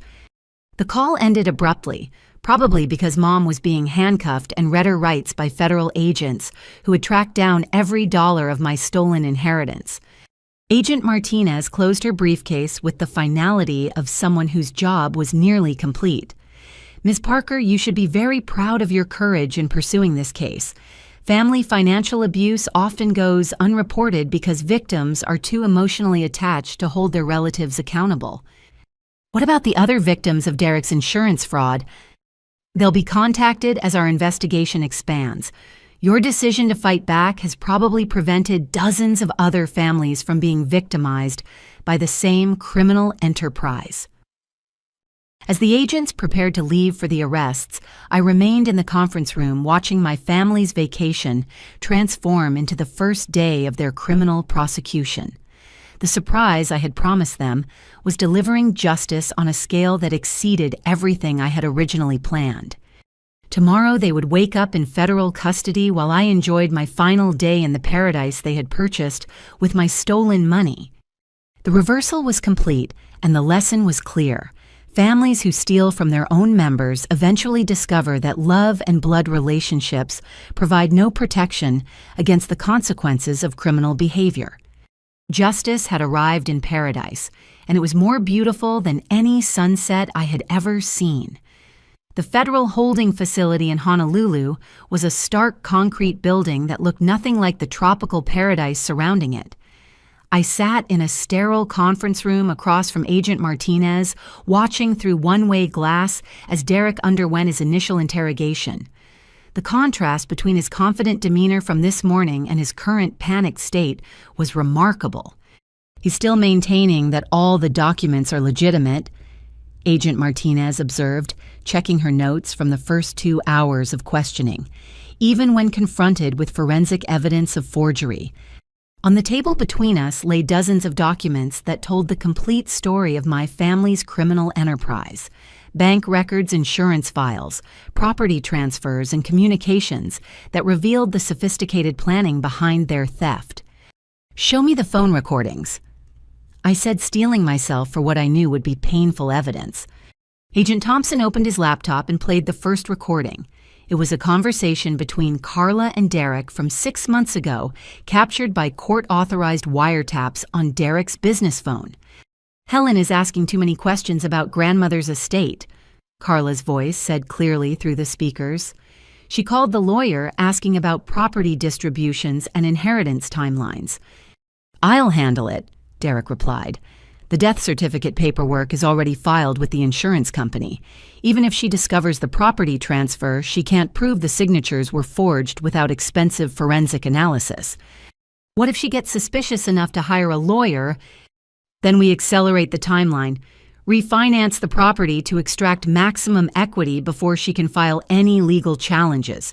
By the time she figures out what happened, the money will be spent and untraceable. The casual cruelty in their voices was devastating. They were discussing my financial destruction like a business transaction, calculating how to steal maximum assets while minimizing their risk of detection. The next recording was even worse, a three-way call between Carla, Derek, and my mother from 3 months ago. Helen keeps asking about being included in family vacation planning, Mom's voice said with obvious irritation. She's acting like she expects to be invited to Hawaii. Perfect, Carla responded. Let her plan the whole trip, then exclude her at the last minute. Use the emotional shock to keep her distracted from the property investigation. That seems cruel, Mom said hesitantly. It's strategic, Derek corrected. If she's dealing with family rejection trauma, she won't have emotional energy to pursue legal action about the inheritance. We can even bill her for vacation expenses to add financial pressure. Brilliant, Carla agreed. Make her pay for the vacation she's not allowed to join. The rental property income will cover the actual costs, so we're essentially getting free money from Helen while enjoying a family trip without her drama. I had to pause the recording and step outside for fresh air. Hearing them plot my emotional destruction while planning to bill me for their betrayal was more painful than any physical assault could have been. When I returned to the conference room, Agent Martinez had arranged additional evidence on the table. These are text message exchanges between your family members during the weeks leading up to your Hawaii confrontation. They document the lies they told extended family about your absence. The messages were a masterclass in reputation destruction. Carla to Aunt Linda. Helen is having some kind of breakdown. She's making paranoid accusations about family finances and threatening legal action over imaginary grievances. We're worried about her mental state. Derek to Uncle Robert. Helen has been exhibiting signs of persecution complex and financial desperation. She's demanding money from family members and claiming we've stolen from her. As a mental health professional, do you have advice for handling delusional relatives? Mom to various cousins. Helen chose not to join us for Hawaii because she's going through personal issues that make family time too stressful. We're respecting her need for space while praying for her healing. The coordination was sophisticated and deliberate. They had crafted different lies for different relatives, building a network of false narratives that portrayed me as mentally unstable, financially desperate, and voluntarily isolated from family activities. How many people did they contact with these lies? I asked. Agent Thompson consulted his laptop. 17 family members, 12 family friends, and at least 6 professional contacts, including your uncle's counseling colleagues and your parents' neighbors. 17 family members. They had systematically destroyed my reputation with nearly every relative I cared about, ensuring that any attempt I made to expose their crimes would be dismissed as evidence of mental illness. There's more, Agent Martinez said, pulling out another folder. These are social media communications where they discuss strategies for managing public perception of your absence. Carla's private messages to Derek revealed the sophistication of their manipulation campaign.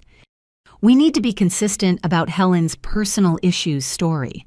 If anyone asks directly about her absence, emphasize her choice to stay home rather than our decision to exclude her. Make it sound like we're being supportive of her need for space.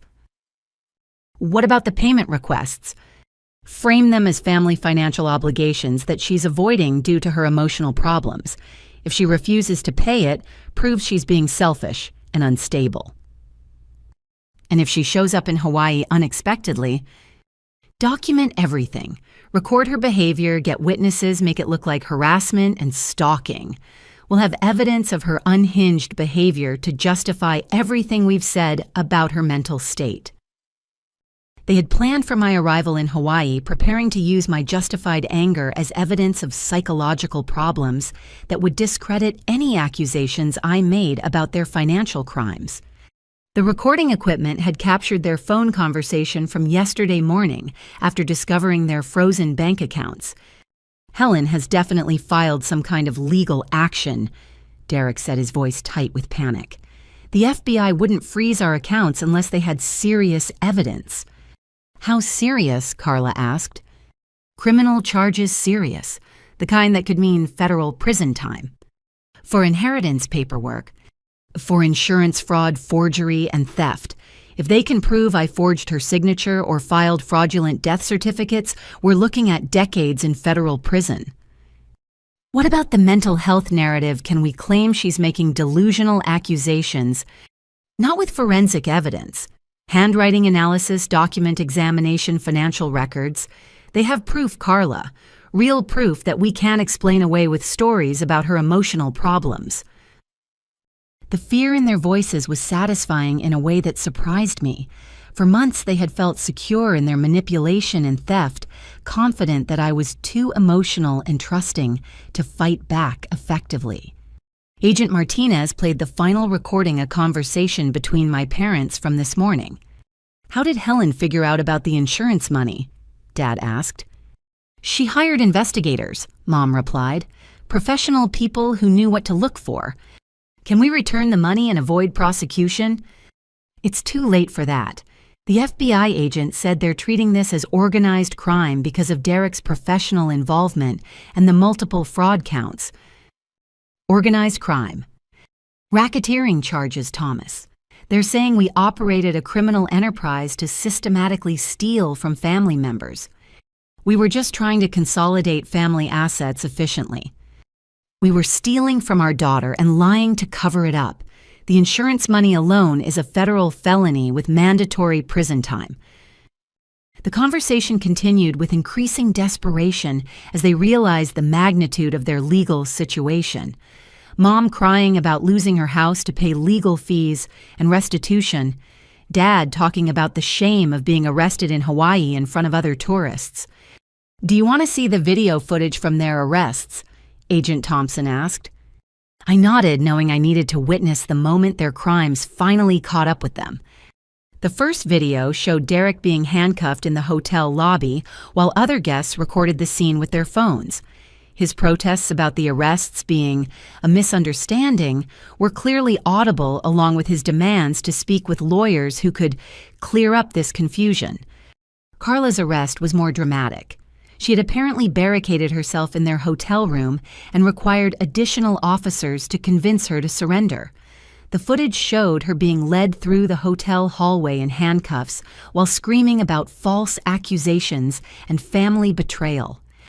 She kept insisting that you were mentally ill and making up lies about inheritance theft, Agent Thompson noted. Even when confronted with forensic evidence, she maintained that the whole investigation was based on delusional accusations. My parents' arrests were quieter, but equally devastating. Dad maintained dignified silence while being processed, but Mom broke down completely when she realized that their crimes were being filmed by other resort guests. The videos have already been shared on social media, Agent Martinez informed me. Your family's arrests are becoming viral content, with thousands of people commenting about inheritance fraud and family financial abuse. The public humiliation was an unexpected bonus. Their crimes were being exposed not just to law enforcement and family members, but to complete strangers who were sharing their story as an example of justice being served. What about the other victims of Derek's insurance fraud? We've contacted them all. 12 families who lost inheritance money, insurance benefits, or property assets due to Derek's document manipulation. They're forming a class action lawsuit that will ensure he never works in insurance again. 12 other families. My decision to fight back had exposed a criminal enterprise that had been operating for years, stealing from people during their most vulnerable moments of grief and loss. Agent Thompson closed his laptop and began organizing the evidence files. Ms. Parker, your case has become a model for how family financial abuse should be investigated and prosecuted.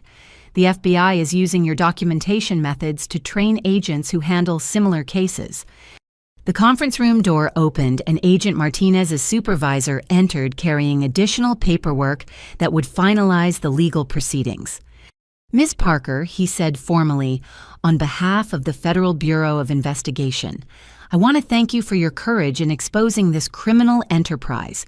Your willingness to pursue justice despite family pressure has prevented countless other families from being victimized by the same criminals. As I signed the final victim impact statements, I reflected on how completely the situation had reversed. This morning, my family had been confident criminals enjoying a vacation funded by stolen money.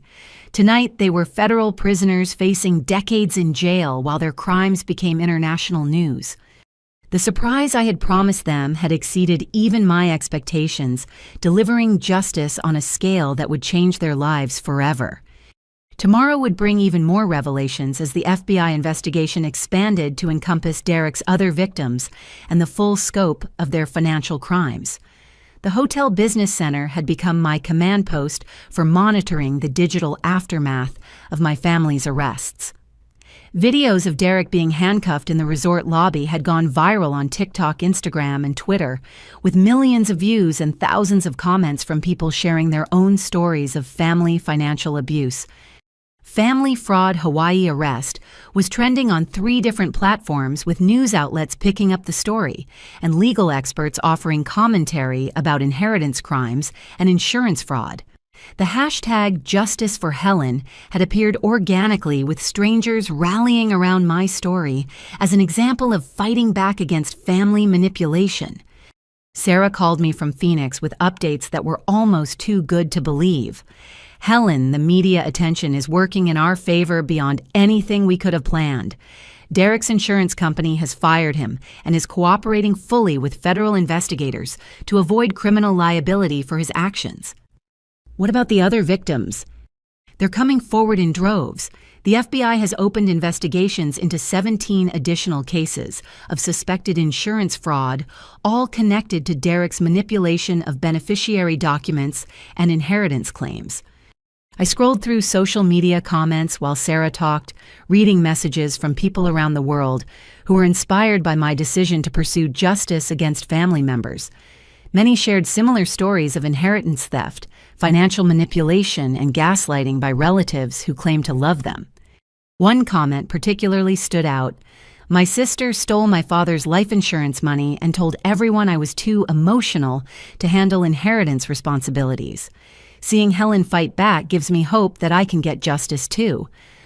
The viral attention was transforming my personal case into a broader movement, encouraging victims of family financial abuse to speak up and seek legal recourse.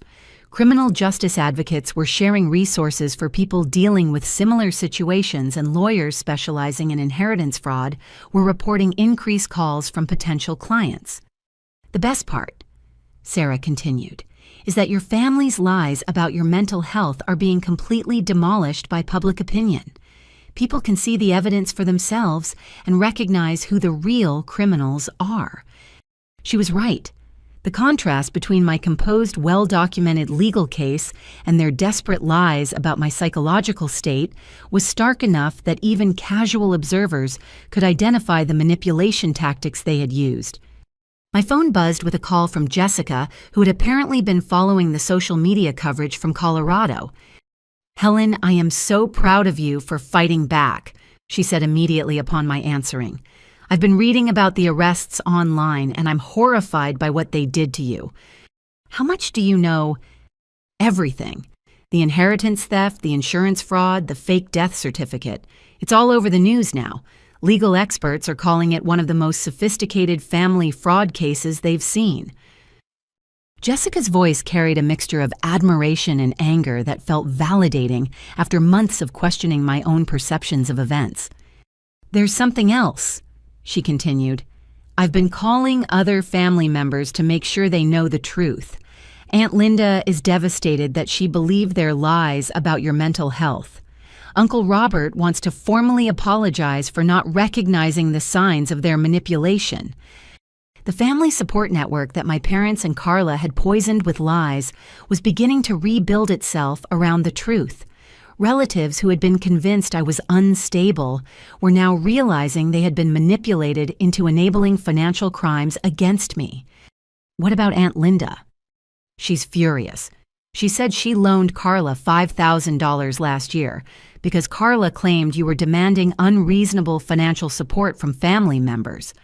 Now she realizes that Carla was stealing from you while asking other relatives for money. Another layer of their financial manipulation was being exposed. They had not only stolen my inheritance, but had used lies about me to extract additional money from extended family members who thought they were helping with my supposed financial irresponsibility.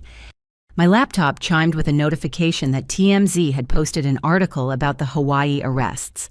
The headline read, "Family Vacation Turns into Federal Crime Scene. Sister's Inheritance Fraud Exposed in Paradise." The article included photos from the resort, quotes from other guests who had witnessed the confrontations, and legal analysis of the criminal charges being filed. Most importantly, it included excerpts from the FBI evidence showing the scope of Derek's insurance fraud enterprise. Twitter notifications were coming in constantly as legal commentators and crime journalists shared the story. A thread by a prominent inheritance lawyer had been retweeted thousands of times, explaining how families can protect themselves from similar fraud and encouraging people to review their own estate documents for signs of manipulation.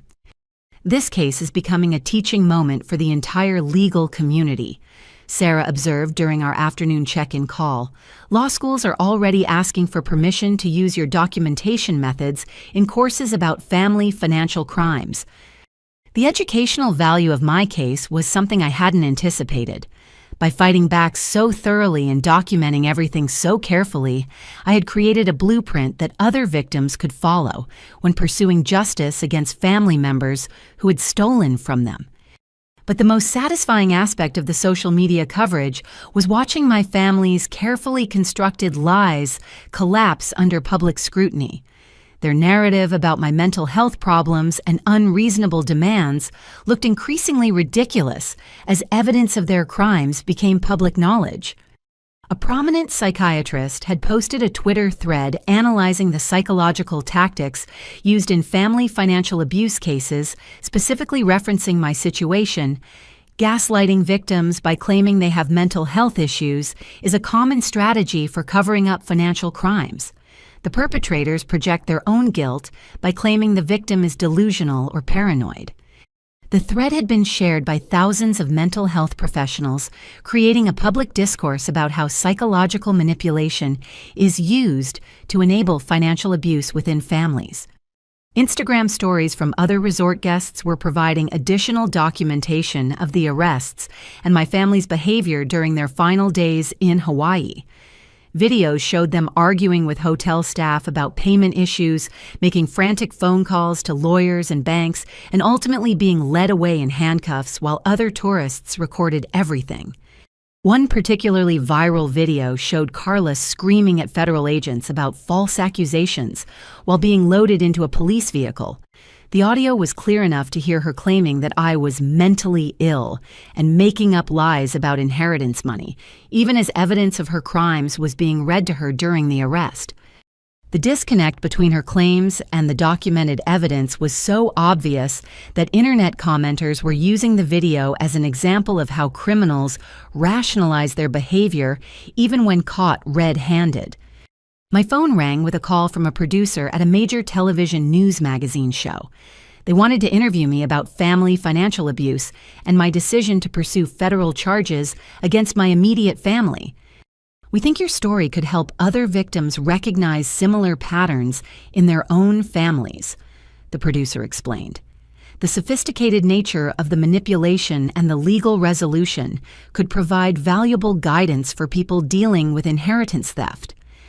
The interview would be broadcast nationally, reaching millions of people who might not otherwise learn about family financial abuse or know that legal recourse is available for inheritance fraud. As evening approached in Hawaii, I sat on my suite balcony, reading messages of support from strangers around the world who had been inspired by my decision to fight back against family crime. The sunset painted the ocean in shades of gold and purple that seemed more beautiful knowing that justice had been served. Tomorrow would bring additional revelations as the FBI investigation expanded and more victims of Derek's insurance fraud came forward.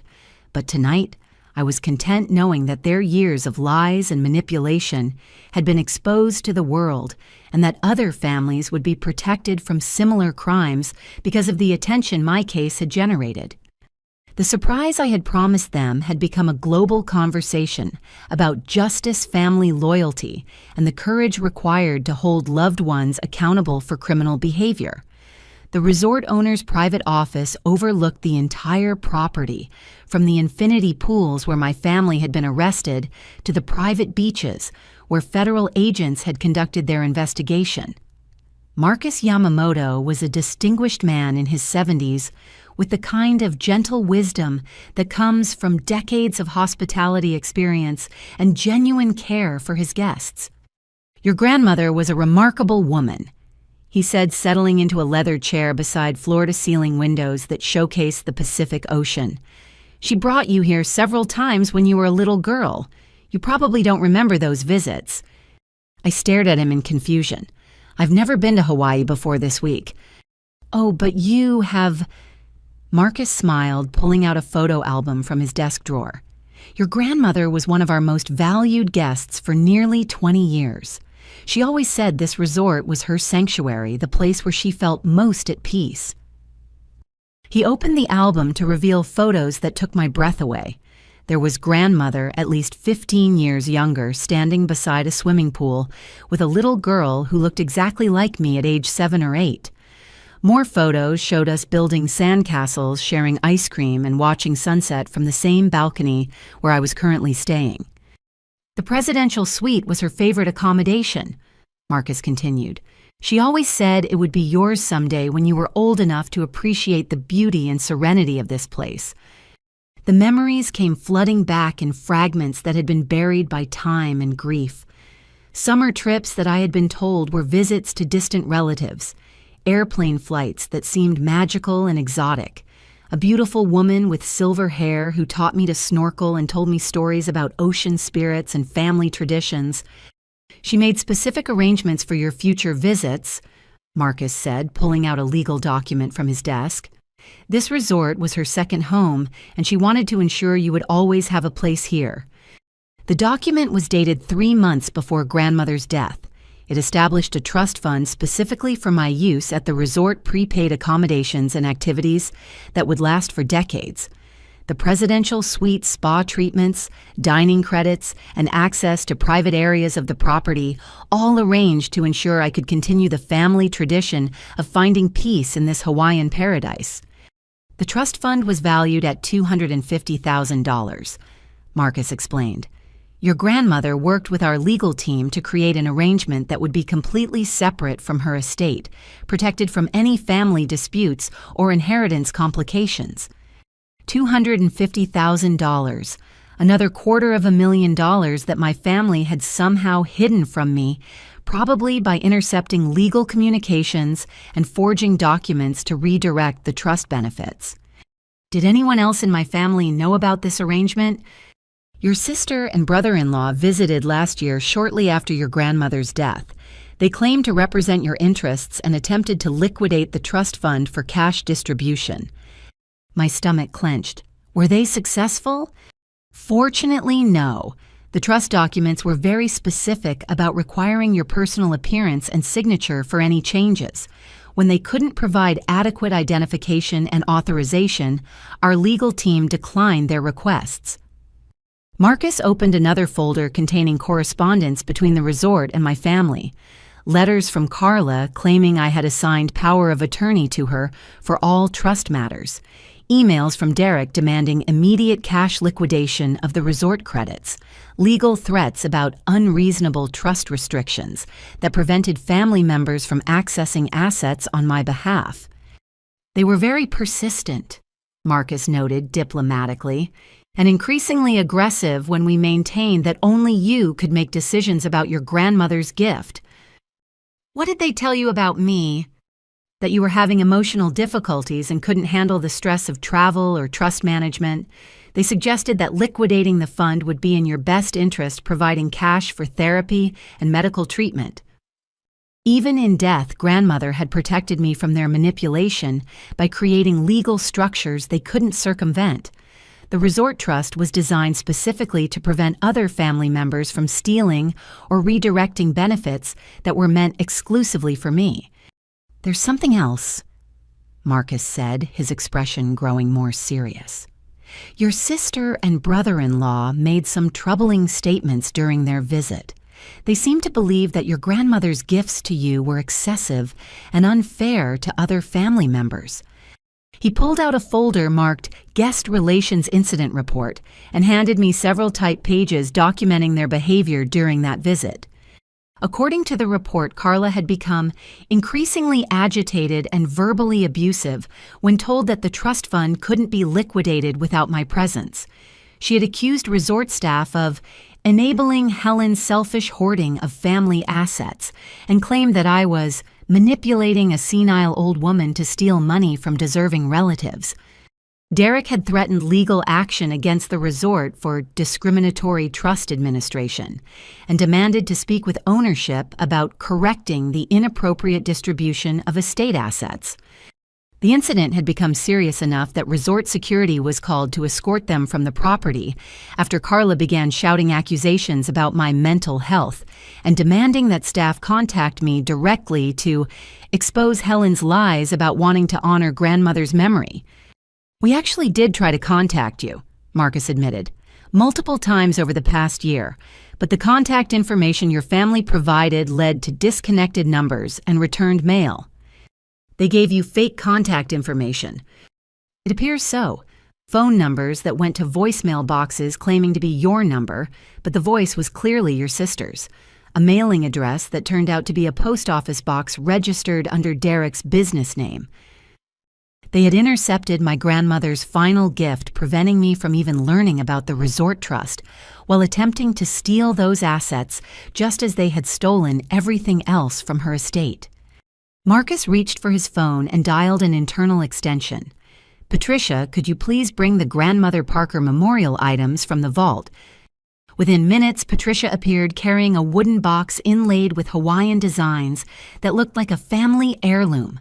Marcus opened it carefully, revealing contents that made my eyes fill with tears.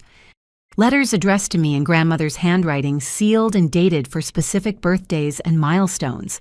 A piece of jewelry that had belonged to her mother wrapped in tissue paper, with a note explaining its history and significance.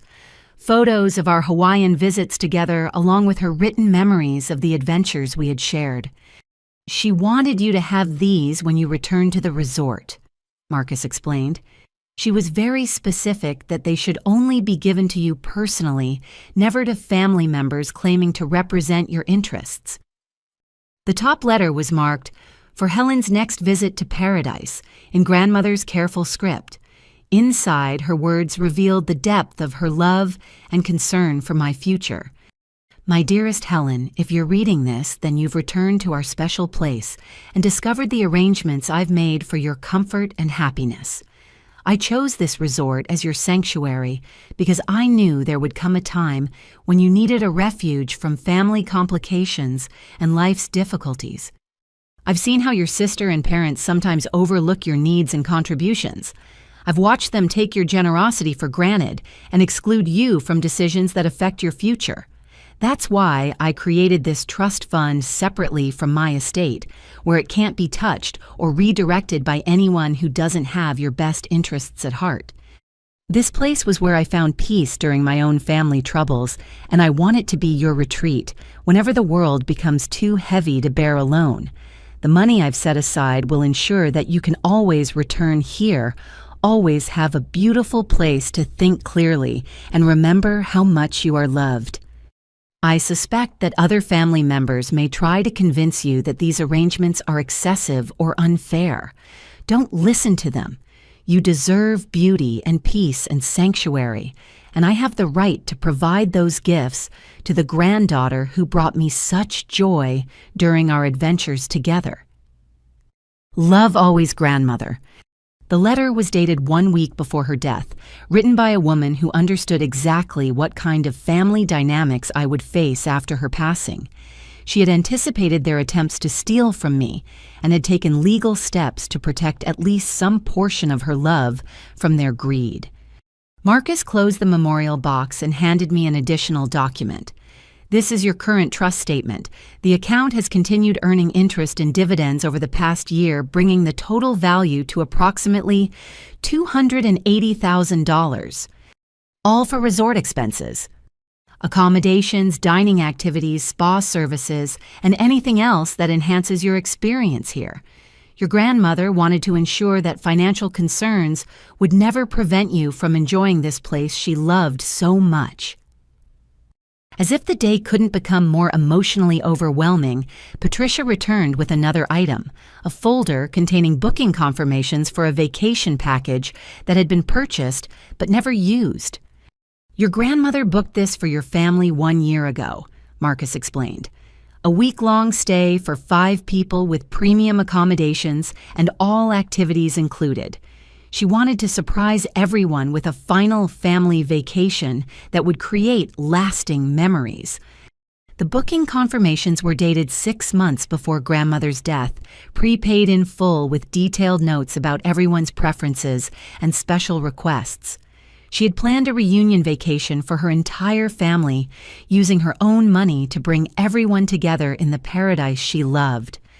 What happened to those reservations? No one claimed them. After your grandmother's death, we waited for the family to contact us about the arrangements, but no one ever called to confirm or modify the bookings. My family had ignored or hidden grandmother's final gift of a family vacation, just as they had stolen every other asset she had intended for my benefit. Even her dreams of bringing us together had been discarded in favor of their own manipulative plans and financial theft. The reservations are still valid, Marcus added. Your grandmother's booking included flexible dates, so the vacation package remains available whenever you choose to honor her intentions. I looked around the office that had become a museum of my family's betrayal and my grandmother's love, surrounded by evidence of arrangements made to protect me and gifts meant to bring us together. The contrast between her generous spirit and their calculated cruelty was almost too much to process. The phone rang, interrupting our conversation with news that would add another layer to an already incredible day. Mr. Yamamoto, Patricia said from the doorway. The FBI agents are requesting another meeting with Ms. Parker. They say they have additional evidence that involves the Resort Trust Fund. Marcus and I exchanged glances. Apparently, my family's attempts to steal from grandmother's resort arrangements had also been documented by federal investigators.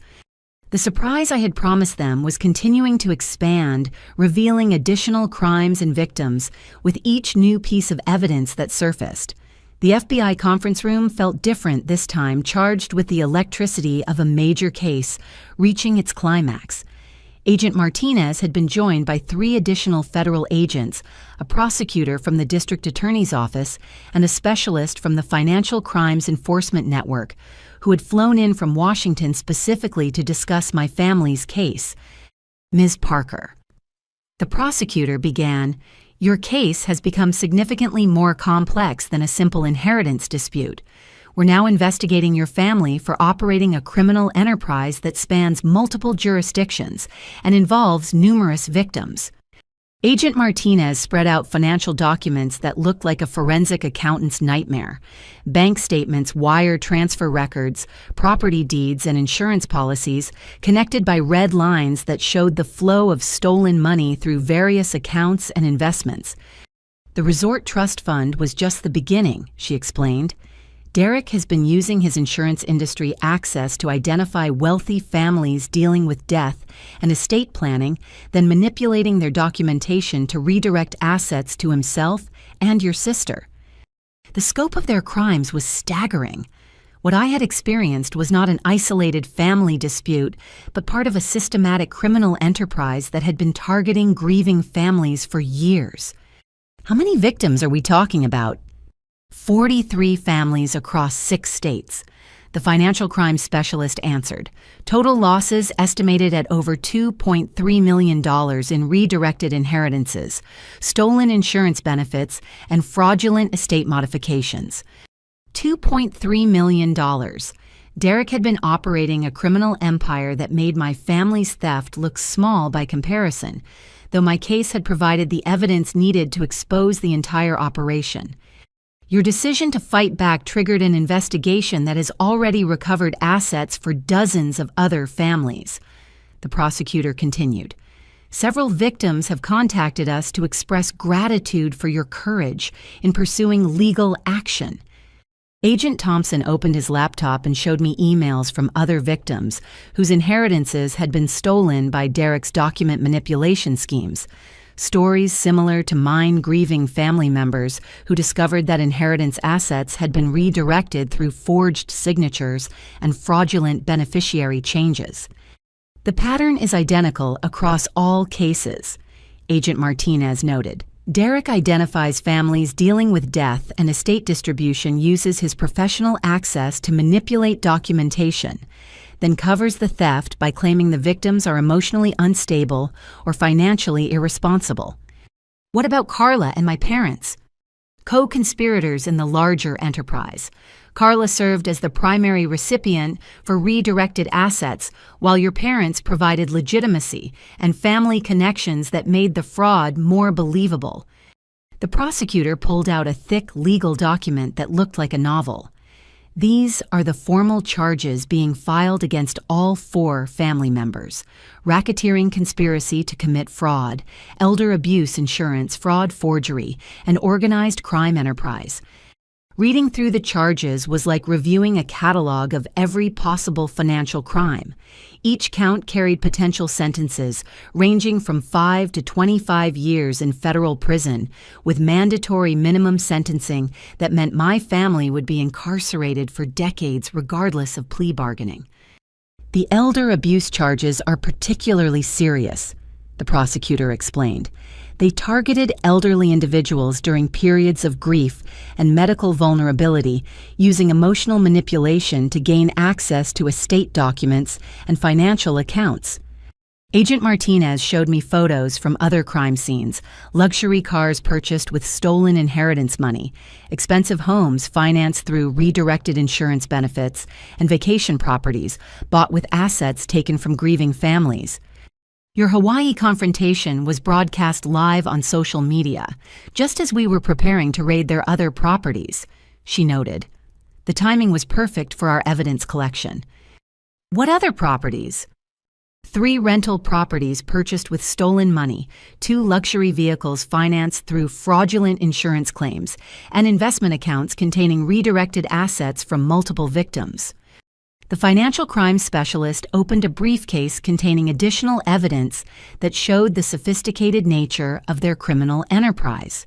Professional-grade forgery equipment found in Derek's home office software programs designed to replicate official government seals and signatures and training materials about exploiting grief reactions for financial gain.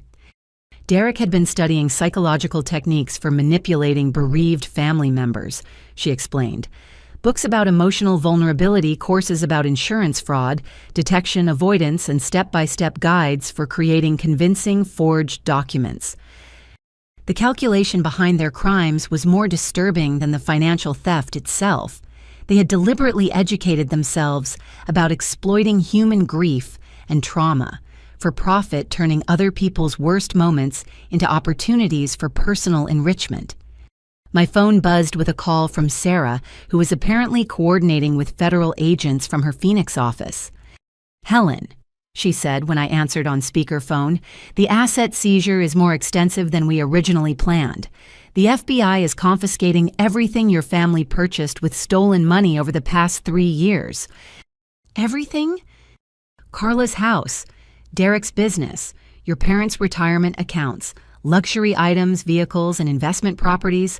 The total value of seized assets is approaching $800,000. $800,000 worth of property and investments purchased with money stolen from me and other victims. The lifestyle they had been enjoying was built entirely on criminal proceeds, making their comfort and success a direct result of other people's suffering. What happens to those assets? Full restitution to all victims, starting with you since your case provided the evidence that broke open the entire investigation," the prosecutor answered. You'll receive complete recovery of your stolen inheritance, plus additional compensation for emotional distress and legal expenses. Agent Thompson pulled up a spreadsheet showing the distribution calculations. Between my original inheritance, the resort trust fund accumulated interest and penalties, and compensation for damages, my total restitution would exceed $400,000. $400,000. Your case involved the longest duration of theft and the most sophisticated emotional manipulation, the financial crimes specialist explained. The psychological abuse and reputation damage warrant additional compensation beyond simple asset recovery. The amount was more money than I had ever imagined having, representing not just recovery of what was stolen, but acknowledgement of the emotional trauma they had inflicted through years of manipulation and lies. There's one more thing, Agent Martinez said, pulling out a final document that looked different from the others. Your family's defense attorney has requested a plea conference to discuss potential cooperation with ongoing investigations. They want to make a deal. They're facing mandatory minimum sentences of 15 to 20 years in federal prison. Their attorney is suggesting they might provide information about other criminal associates in exchange for reduced sentencing. The irony was perfect. After years of manipulating and betraying family relationships for financial gain, they were now preparing to betray criminal associates to reduce their own punishment. What kind of information? Names of other insurance agents involved in similar fraud schemes, techniques used to identify vulnerable targets, and financial networks used to launder stolen inheritance money, the prosecutor explained. Your family was apparently part of a larger criminal organization that specializes in exploiting grief for profit. The investigation that started with my Hawaii vacation exclusion had uncovered an entire criminal network that preyed on families dealing with death and inheritance issues. My decision to fight back had exposed crimes that affected hundreds of people across multiple states. Do you want to hear their plea offer? Agent Martinez asked. I considered the question carefully. Part of me wanted to know whether they showed any genuine remorse or recognition of the harm they had caused. But another part of me suspected that their plea negotiations would involve the same manipulation and self-serving lies they had used throughout our relationship. Will their cooperation significantly help other victims? Potentially. The information they provide could lead to recovery of assets for families who have been searching for stolen inheritance money for years. Then I want to hear what they have to say.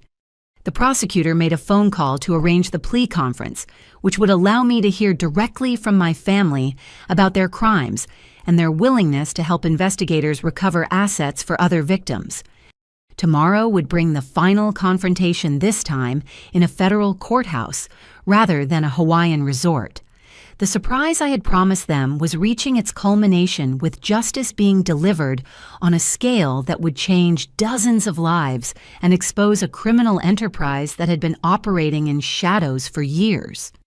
But first, I would return to my presidential suite overlooking the Pacific Ocean, where I would spend one final evening in the paradise my grandmother had chosen as my sanctuary, knowing that her love and protection had ultimately triumphed over their greed and manipulation.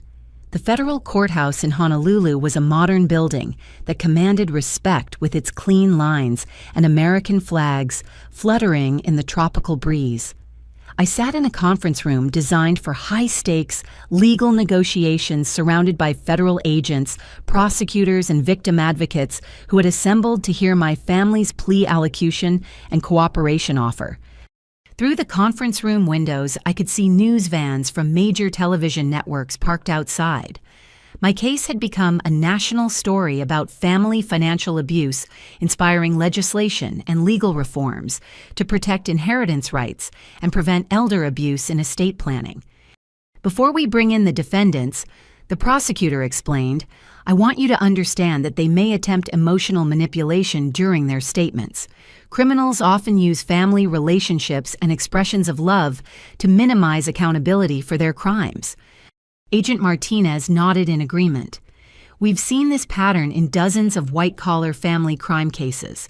The perpetrators claim they were trying to help or protect family members, even when confronted with clear evidence of calculated theft and fraud. The door opened and my family entered in orange jail uniforms and restraints, looking nothing like the confident criminals who had excluded me from Hawaii, while demanding payment for stolen vacation expenses. The physical transformation was striking, but their expression still carried hints of the entitlement and manipulation that had defined our relationship for years. Derek spoke first, his voice carrying the rehearsed tone of someone who had been coached by defense attorneys on optimal sentencing presentations. "Helen, I want you to know that everything we did was intended to consolidate family assets for everyone's benefit," he began. "The insurance and inheritance paperwork was complicated, and we were trying to simplify the distribution process." The lie was so audacious that several federal agents exchanged glances. Derek was characterizing sophisticated forgery and systematic theft as family financial planning, maintaining the same manipulation tactics that had enabled years of criminal behavior. "The death certificate paperwork was a mistake in processing," he continued. "I never intended to file fraudulent documentation, and I certainly never meant to cause you emotional harm." Agent Thompson slid a folder across the table containing recordings of Derek's phone conversations, where he explicitly discussed forging my signature and filing false death certificates to steal my insurance benefits. The contrast between his current claims and his documented criminal planning was stark enough to make his defense attorney cringe with embarrassment. Carla spoke next, her voice trembling with what appeared to be genuine emotion, but carried undertones of the same self-serving manipulation she had always used. "Helen, I love you so much, and I never wanted to hurt our family relationship," she said, tears streaming down her face. "The Hawaii vacation was supposed to be a surprise for you, but the planning got complicated, and we made poor decisions about communication." The revision of history was breathtaking. She was now claiming that my exclusion from Hawaii had been intended as a surprise rather than a deliberate betrayal, transforming their months of lies into a misunderstanding about surprise party planning. "The payment requests were supposed to be a joke," Carla continued.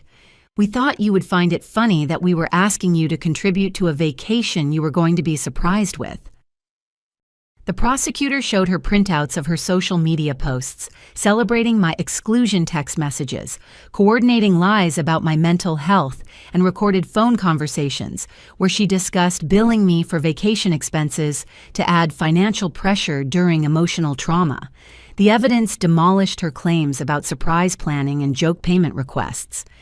Mom's statement was the most emotionally difficult to hear, combining genuine maternal love with continued attempts to manipulate and minimize their criminal behavior. "Helen, sweetheart, you have to understand that we were worried about your financial future," she said in the tone she had used to comfort me during childhood illnesses. "Grandmother's estate was so complicated, and we thought consolidating everything under Carla's management would protect you from stress and responsibility." "By filing fraudulent death certificates claiming I was dead?" I asked directly. Mom's composure cracked. "We didn't know Derek was going to do that. We thought the insurance paperwork would be handled legally and properly." Agent Martinez showed her financial records proving that Mom had been receiving monthly payments from the rental property income that should have been shared with me. Bank deposits that continued for over a year, totaling more than $15,000 in stolen rental income that had funded her lifestyle improvements. "You knew the money was supposed to be shared equally," I said quietly. "You knew I was being excluded from inheritance assets while being billed for family expenses. We were planning to include you once the legal complications were resolved," Mom replied desperately. "We just wanted to make sure everything was handled correctly before bringing you into the financial planning." Dad's statement was the most honest, perhaps because his lifetime of military service had instilled some respect for accountability and truth, even in the face of criminal consequences. "Helen, there's no excuse for what we did," he said, meeting my eyes directly for the first time since entering the conference room. "We made selfish choices that hurt you financially and emotionally.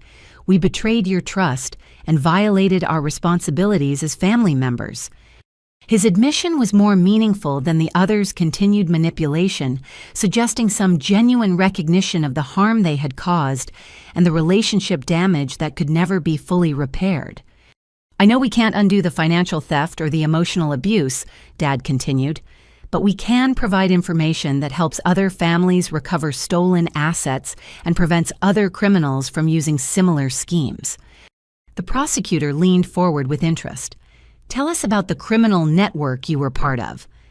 Derek's defense attorney objected to the phrasing, but Derek himself began providing details about insurance agents, lawyers, and financial planners who had collaborated on inheritance fraud schemes targeting vulnerable families. "There are at least 12 other insurance agents using similar document forgery techniques," Derek admitted.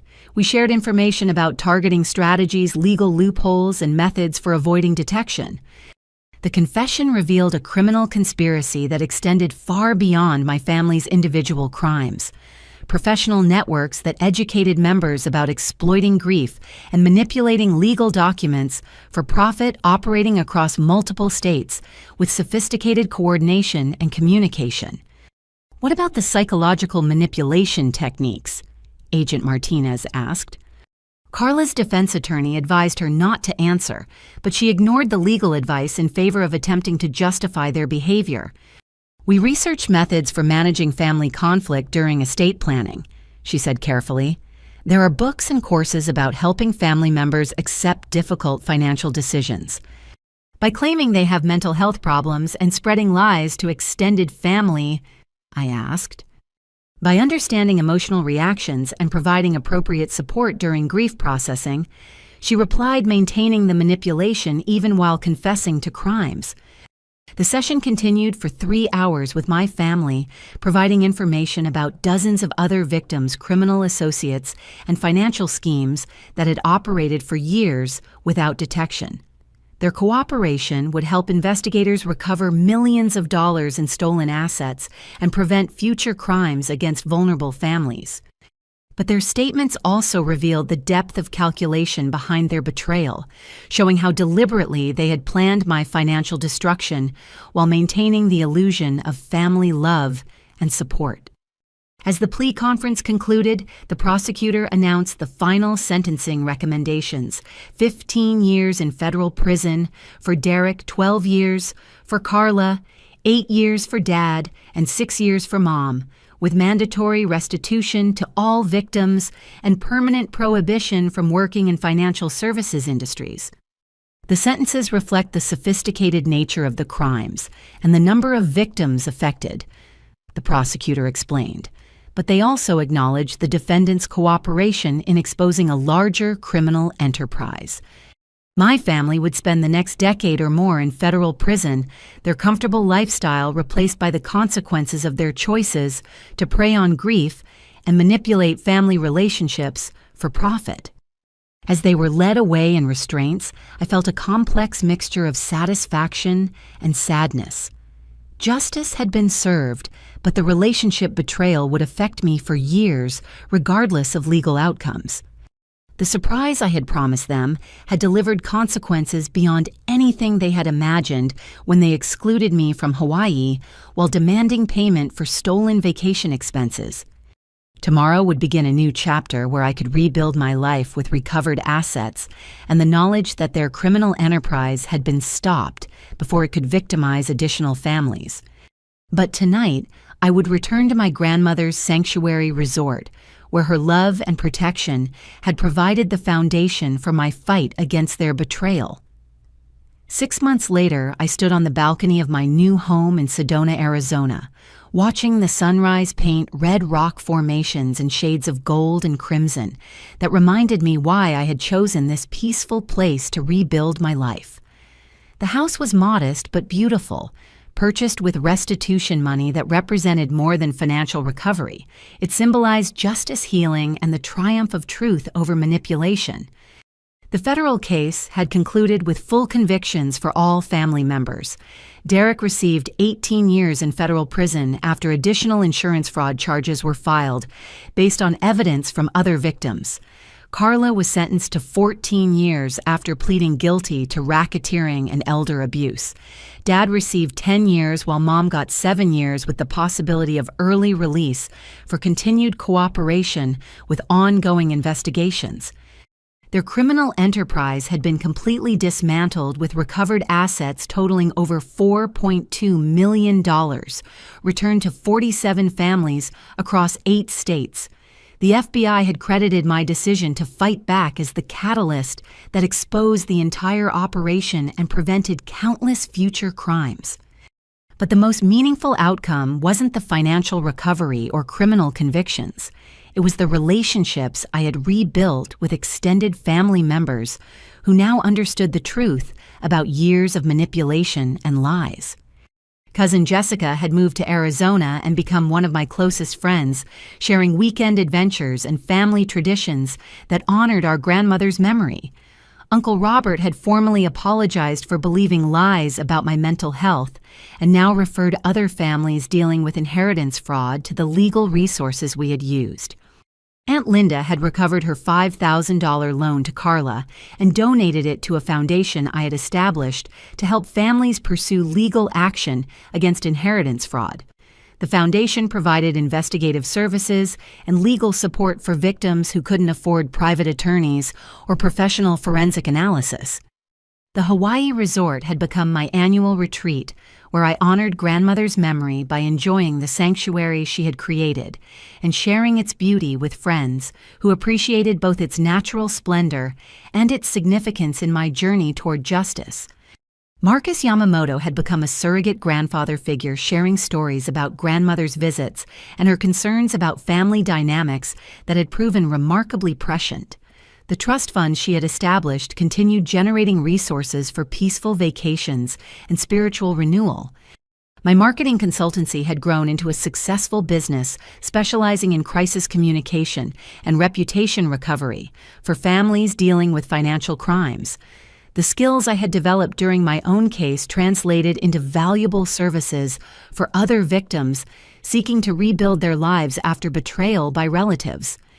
The media attention from my case had led to speaking opportunities at conferences about family financial abuse, elder fraud prevention, and the importance of pursuing legal action despite emotional attachment to criminal family members. Law enforcement agencies used our case as a training example for investigating inheritance fraud and identifying psychological manipulation tactics. But the most surprising development had been the relationships with other crime victims who had reached out after seeing news coverage of my family's prosecution. A community of survivors who supported each other through healing processes and celebrated victories in cases where justice prevailed over family loyalty. Sarah Chen had become both a close friend and my legal advisor for the foundation work. Her expertise in family financial crimes was now supported by federal grants that helped her provide services to victims who couldn't afford private investigation and litigation. The foundation had already assisted 23 families in recovering stolen assets and prosecuting relatives who had committed inheritance fraud. Each case reinforced the lesson that criminals who prey on family relationships eventually face consequences for their choices. My phone buzzed with a text message from Jessica. "Are you ready for tomorrow's foundation board meeting? The new cases look promising for recovery."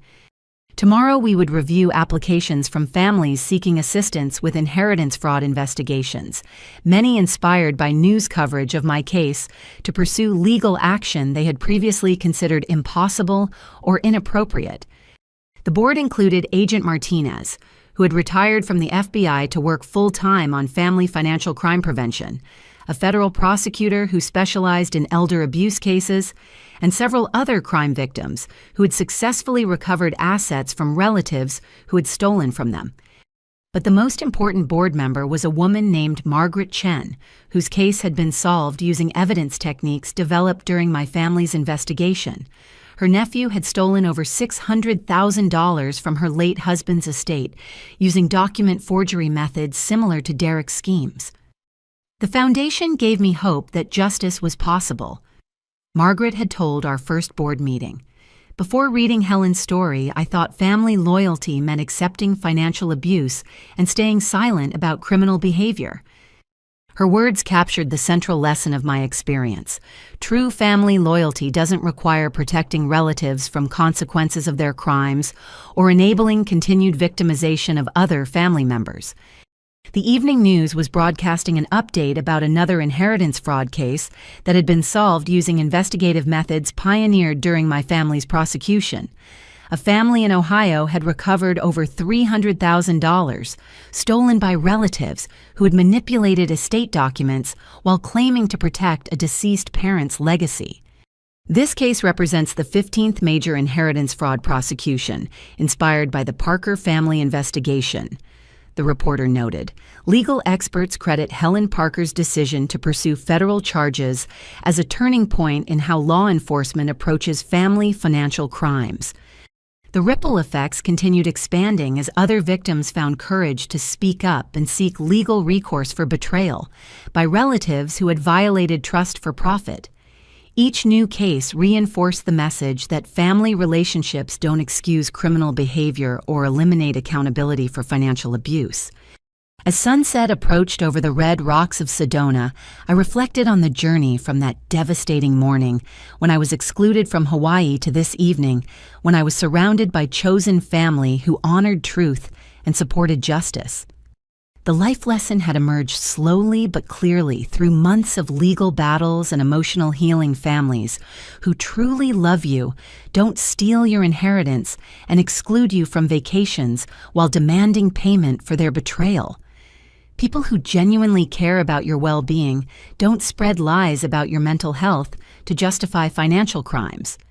Real family members celebrate your success rather than undermining it, include you in planning rather than excluding you from participation, and support your happiness rather than manipulating your emotions for personal gain. Sometimes the most loving thing you can do for family members who have become criminals is to hold them accountable for their choices, even when that accountability involves federal prosecution and prison sentences. And sometimes the best family isn't the one you're born into, but the one you choose based on shared values of honesty, loyalty, and genuine care for each other's welfare. The surprise I had promised them that day in Hawaii had delivered justice on a scale that changed dozens of lives and prevented countless future crimes. But the greatest surprise had been discovering that I was stronger, braver, and more deserving of love than I had ever allowed myself to believe. The foundation work would continue expanding, helping other families recover from financial betrayal and pursue justice, despite family pressure to remain silent. The legal reforms inspired by our case would protect future victims from similar manipulation and abuse.